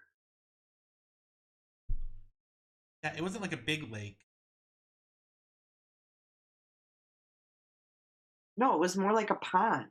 But she would be more likely to be in the bottom with heavy clothing on, having drowned. She'd be totally waterlogged. Right. Still, I mean, sonar. But wouldn't you catch it up with sonar? Yeah. But dang. It's really bizarre. And this is why It we is were so bizarre. intrigued. Yeah. Yeah, and well, that pastor, right away, he's fucked, so. Oh, right. He may have thought, I love Rebecca. I do too. Thank you. He probably thought, let me get this bitch off my rug, Yeah, I mean, that's what I was thinking, is that she wouldn't quit. She wouldn't quit. So he had his guys take care of her. Yeah. But And that's why I was scared. When we started talking about, okay, so I'm going to admit, I'm kind of a scaredy cat. I love true crime, don't get me wrong, but I spook myself out. So one night when we found all these tweets and we're reading them, and it was really late at night, and Oni and I are on the phone and we're reading these tweets and we're paranoid and we're calling out Marvin Sapp on Facebook, and something happened. Why did I think he was going to come to my house, Oni? What was... we were getting threats. Oh, that's right. We were getting threats. That's right. I was getting threats, and I thought it was him. And all I could envision in my mind was him in like a black Escalade with all his brothers on their way to my house to fucking kill me and throw me in a pond. God, so never make it where I live, man. And you know what's really also weird is that on March 31st, the date that her body was found, he posted on his Facebook page, the official Marvin Sapp page, and it says one word, finally, with a happy face. Oh, that's right. That's right. How fucked up is that? That's right. I forgot about that. Yeah, it's fucked up. A man of God wanted somebody to die. I think it's and then really one of the people says, is this finally because you think you finally silenced the voice who could bring you down? Is this finally you speak of because you know your scheme to kill the doctor has been completed? You will answer God. Ooh. Yeah, there was a lot of people that were on his ass. Yeah. Oh, man. Yeah, so is it solved? I mean, they found her body, but is it solved? Someone said I got the boat post because he just posted, oh, my boat is now something. And then it says that he was moving to Florida. Isn't that where Teleka's parents lived? Why would he want to leave now? Guess he thinks it's over, huh? Shaking my head said something. Someone says, sorry, but I hope a shark gets his ass. Everybody thought that he was on. I mean, everybody thought that he was interested. Yeah, so if you guys want to read more about it, we have tons of shit on our Facebook page or Facebook group, Find Teleka Patrick. Wow. Yeah, so... This is where she would have been found, right here, 3 foot of water. Drop of water. Sassy. She says, I freaked myself out too, but we laugh about it now. Oni still teases me. Oh my God, remember when you called me? Oh my God, I think that they're outside. I thought I heard a Hummer. I thought they were going to be in one of these vehicles because it was snowing like a son of a bitch. We were getting a ton of snow that night, and I was like picturing them driving across the state to come after me and kill me, to shut me up. And I'm like, if he'll shut her up, man, he ain't going to hesitate to shut my ass said up. It's impossible a body gets bloated of gases. Yeah, I freaked myself out about a lot of stuff like that. And the autopsy was a janky autopsy. They didn't even do like a really good one. So a lot of people were pushing for a second autopsy. Like people even wanted to raise money to have a second autopsy. I think they ended up doing a second one.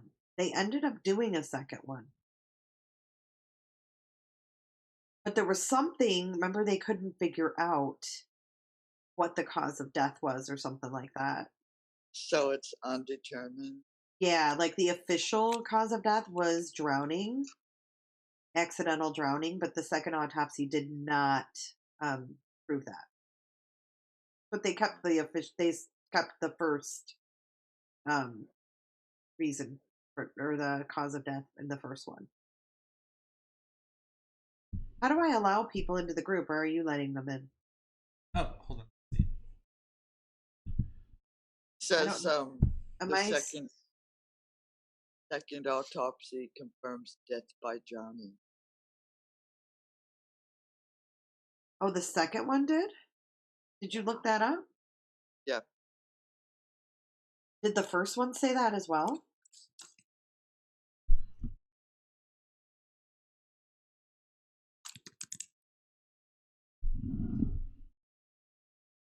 I thought maybe her parents paid for one, or they demanded one.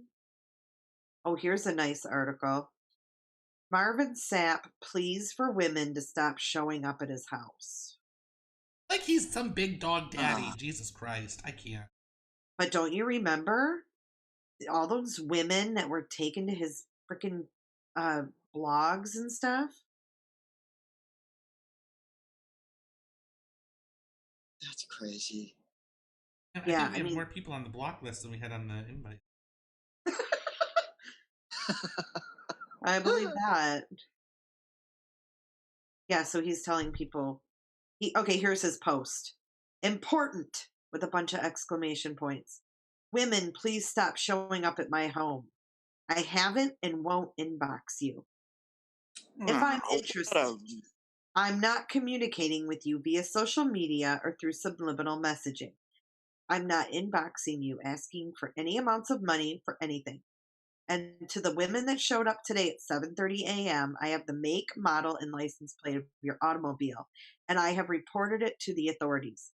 Hashtag this must stop. Hashtag unwanted attention.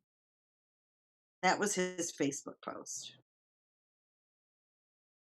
Now, if you have to put if you have to put the hashtag unwanted attention, isn't that kind of an oxymoron? Right. Hashtag I want the attention. That's why I'm posting this. Yeah, because he's an old fucking leather face. Yeah, big old bloated. Religious. Brooke. Leather face. Oh, sexy. Oh my God. So his wife Melinda died of colon cancer in 2010. So he was widowed. Uh-huh. And you can't tell me he ain't looking for some poontang. Exactly. You know, probably all he's about. Right. Exactly. And he has all these women throwing themselves at him. God, what does he look like? Oh, put a picture of Oni. There's one right on the in the group of his Is big. there? Okay, cool, Angela. I'll check it out for sure. Yeah, he's some sort of gospel star. He had like a record deal. There's a pic of him. I saw it. All looking like Fat Albert and shit.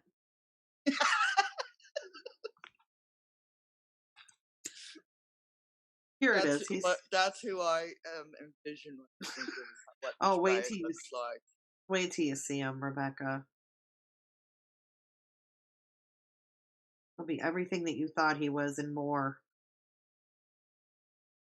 Okay. Okay, Oni, I'm texting it to you. You ready? She's a beautiful, attractive She is. girl. Very pretty. Okay, let's see him. Oh, he's a pimp daddy. He is a pimp daddy.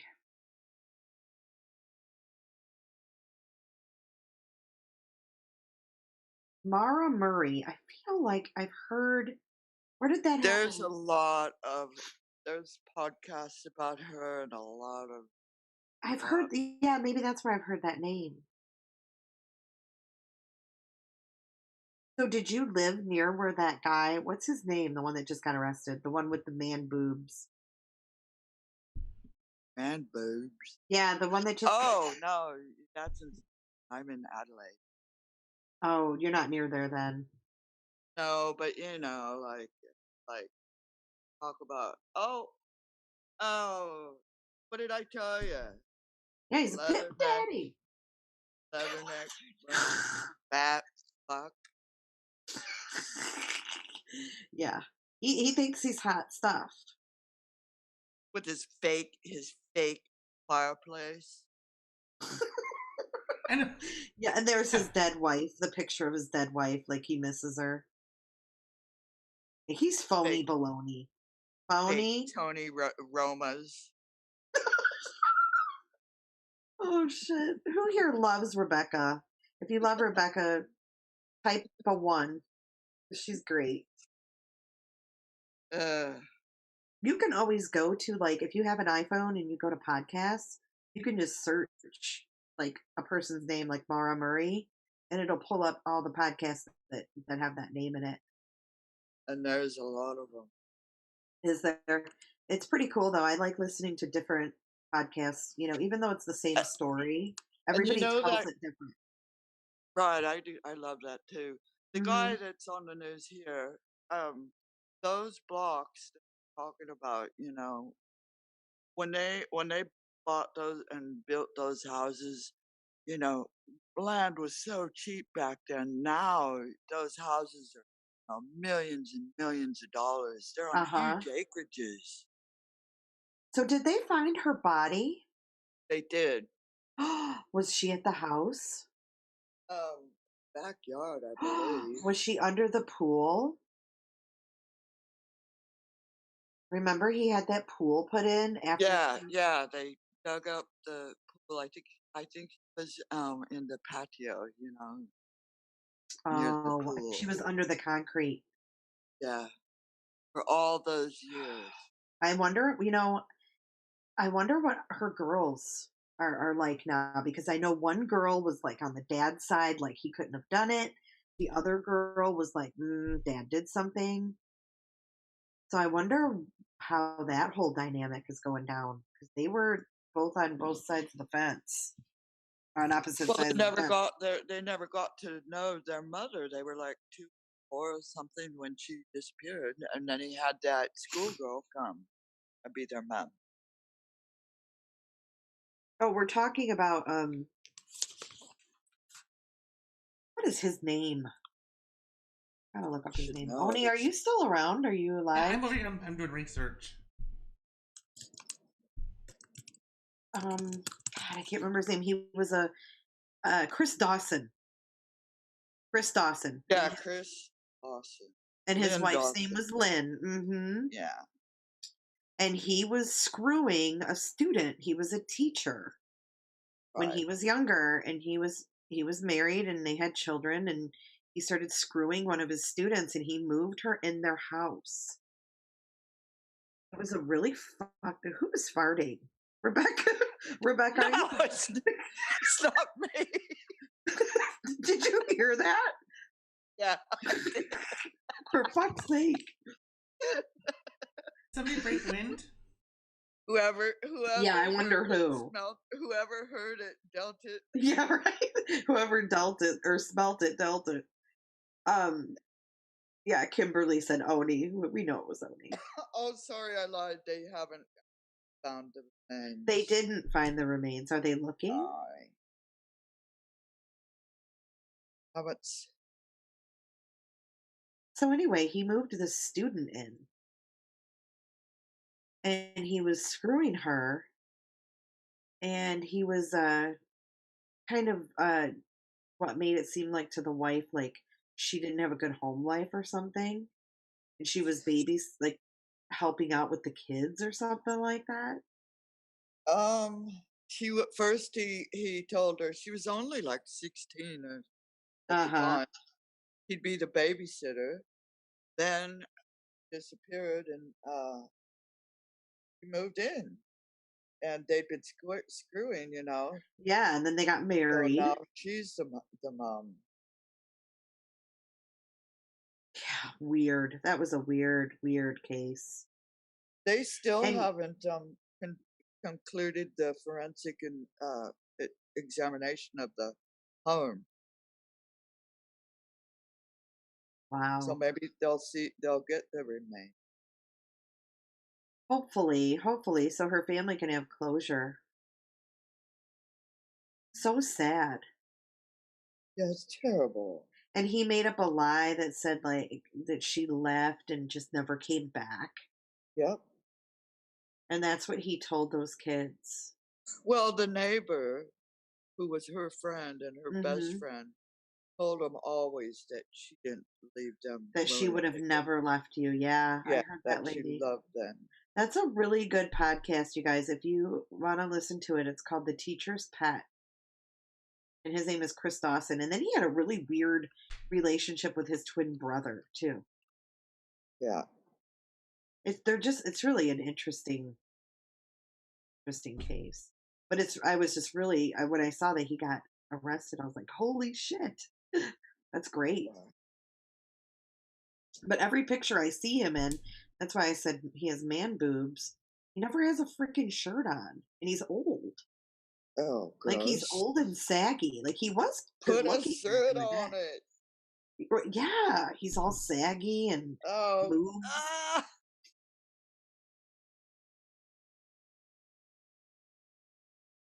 Oh, Melissa, am I on Stitcher? Yes, in the day he was hot. He was hot. He was a great looking guy. And she was pretty. The Joanne Curtis, the school girl, was just gorgeous. Oh, the student, she was really pretty. Messed up though, messed up.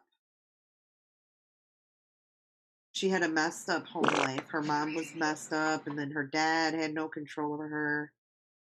But her parents, remember her dad actually like drove her over there to babysit or move in there or stay there or something, and he's like, why are you staying there? Like, he said, this is wrong, and he actually refused to speak to her if she kept staying there or something like that. He said it's wrong, and he knew what she was doing. He knew she was screwing him. And then her dad didn't talk to her for a long everybody in the high school knew. He was putting love letters in her book bag, in her school bag, inviting her to marry him. But was this the first student that he had screwed? Oh, no.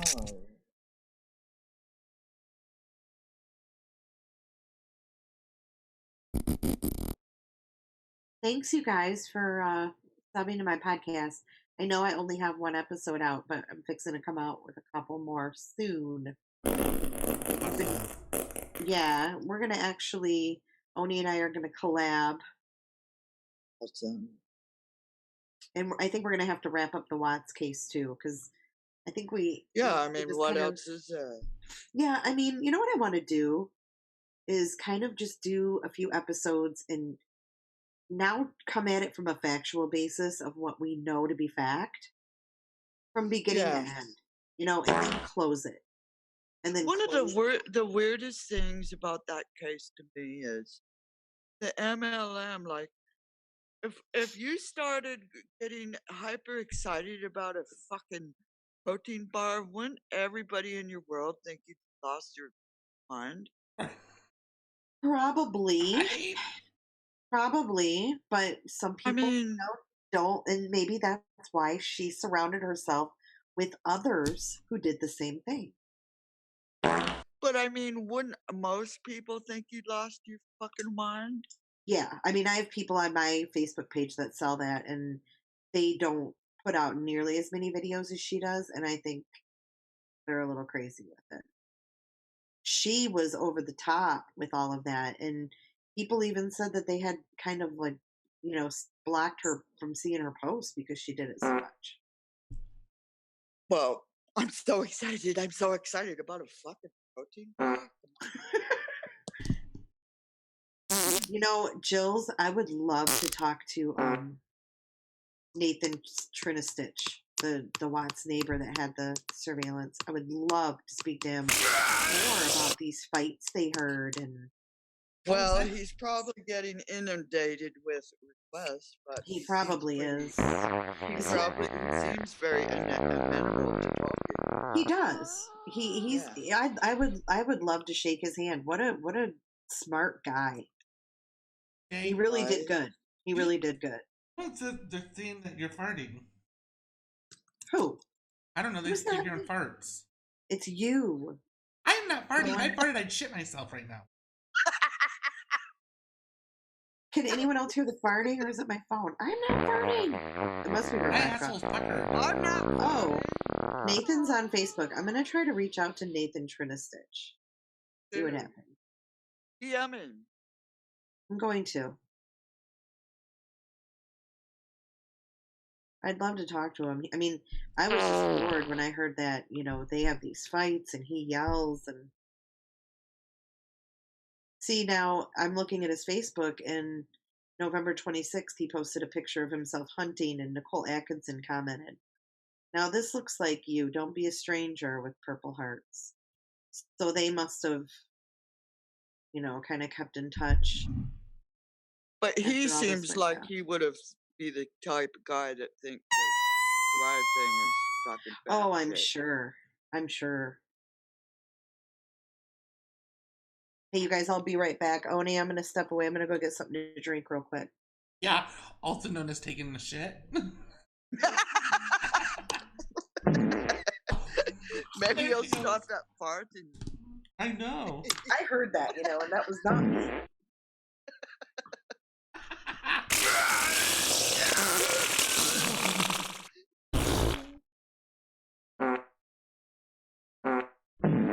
The schoolgirl, the Chris Dawson schoolgirl, says she often wanted to leave, but she was just. Oh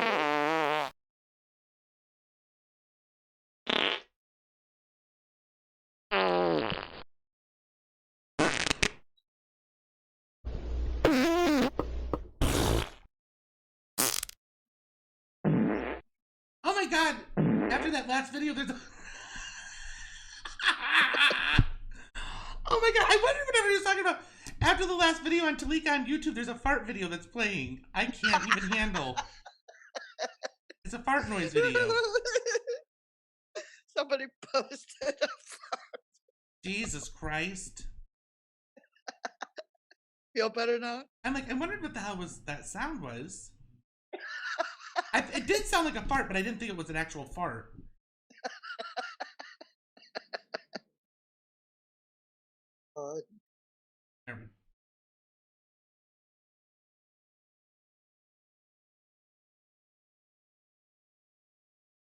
That's Jalen really was farting, and she had to go and relieve herself. So yeah, this Marvin Sapp guy, he's I don't know, a little interesting. Poor Teleka. I always felt bad for TP. Who? Teleka. I don't feel she needed to, Well, nobody needs that. But I mean, I don't understand it. How would she get involved with like a fucking creep like that? And, oh man. I think she just wanted someone to love her. But yeah, medical school, he was almost done. Successful. And apparently she was medicated, but she was very functional, and he would have had a great life. Yeah. I think he had something to do with it now.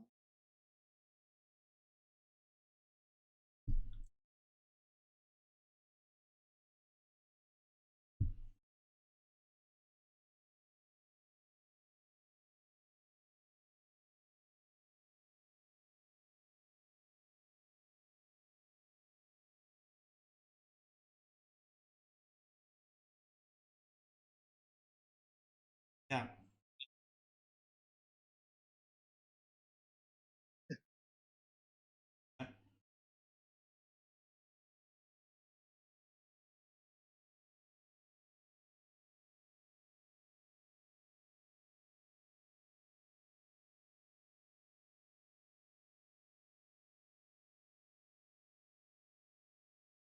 She probably had to. I don't know. Is Sap still in Grand Rapids? Are you guys still there? Yeah, are you feeling better? Are you asking me? Yeah. Stop. Okay. Is he still in Grand Rapids? I don't know, Oni. I haven't looked into him in years. Let's look. Let's see.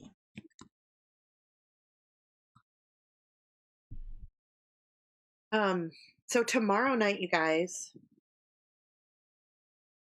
we are going to it's Lighthouse Church.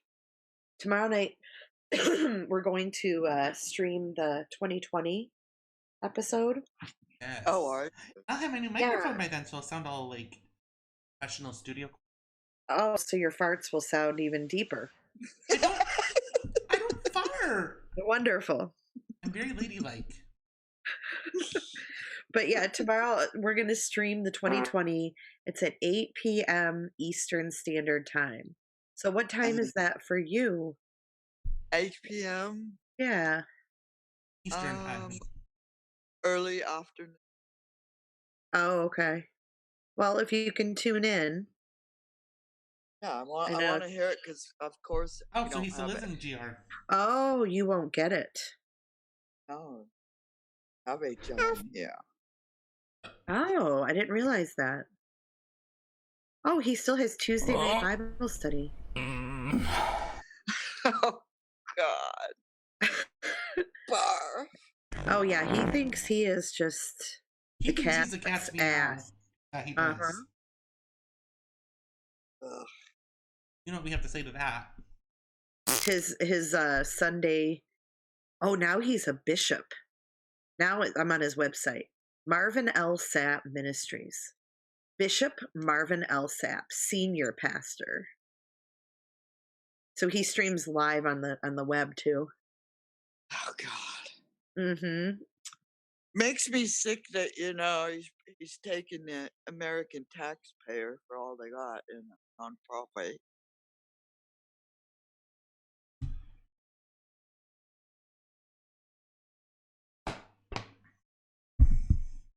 Good night, Sassy.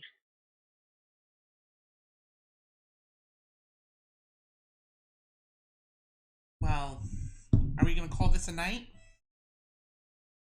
Yeah, I think we should call it a night. And like I said, tomorrow night, 8 p.m. Eastern. I already set up an event. Perfect. So you should be able to see that, that it's on the YouTube channel. Cool. Hopefully I'll have my new microphone. Yeah. What was that? What was that?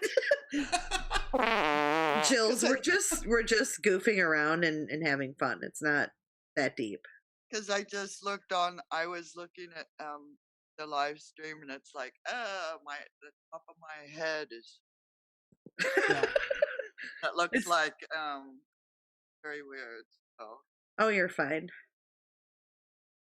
Well, anyways, thank you guys, everybody, for joining. And Rebecca, as always, it's a pleasure when you call in. Love it.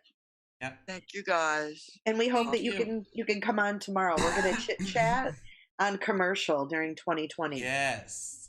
Okay. And hopefully we don't have a shit show like we've had here tonight.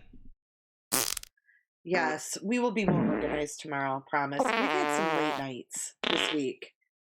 So we're a little out of it, but yeah, I hope you guys dig more into Teleka Patrick, and if there's anything you find or have any questions, feel free to post in the group. Yep. I have the Facebook page, J is for Justice, and then I have the group.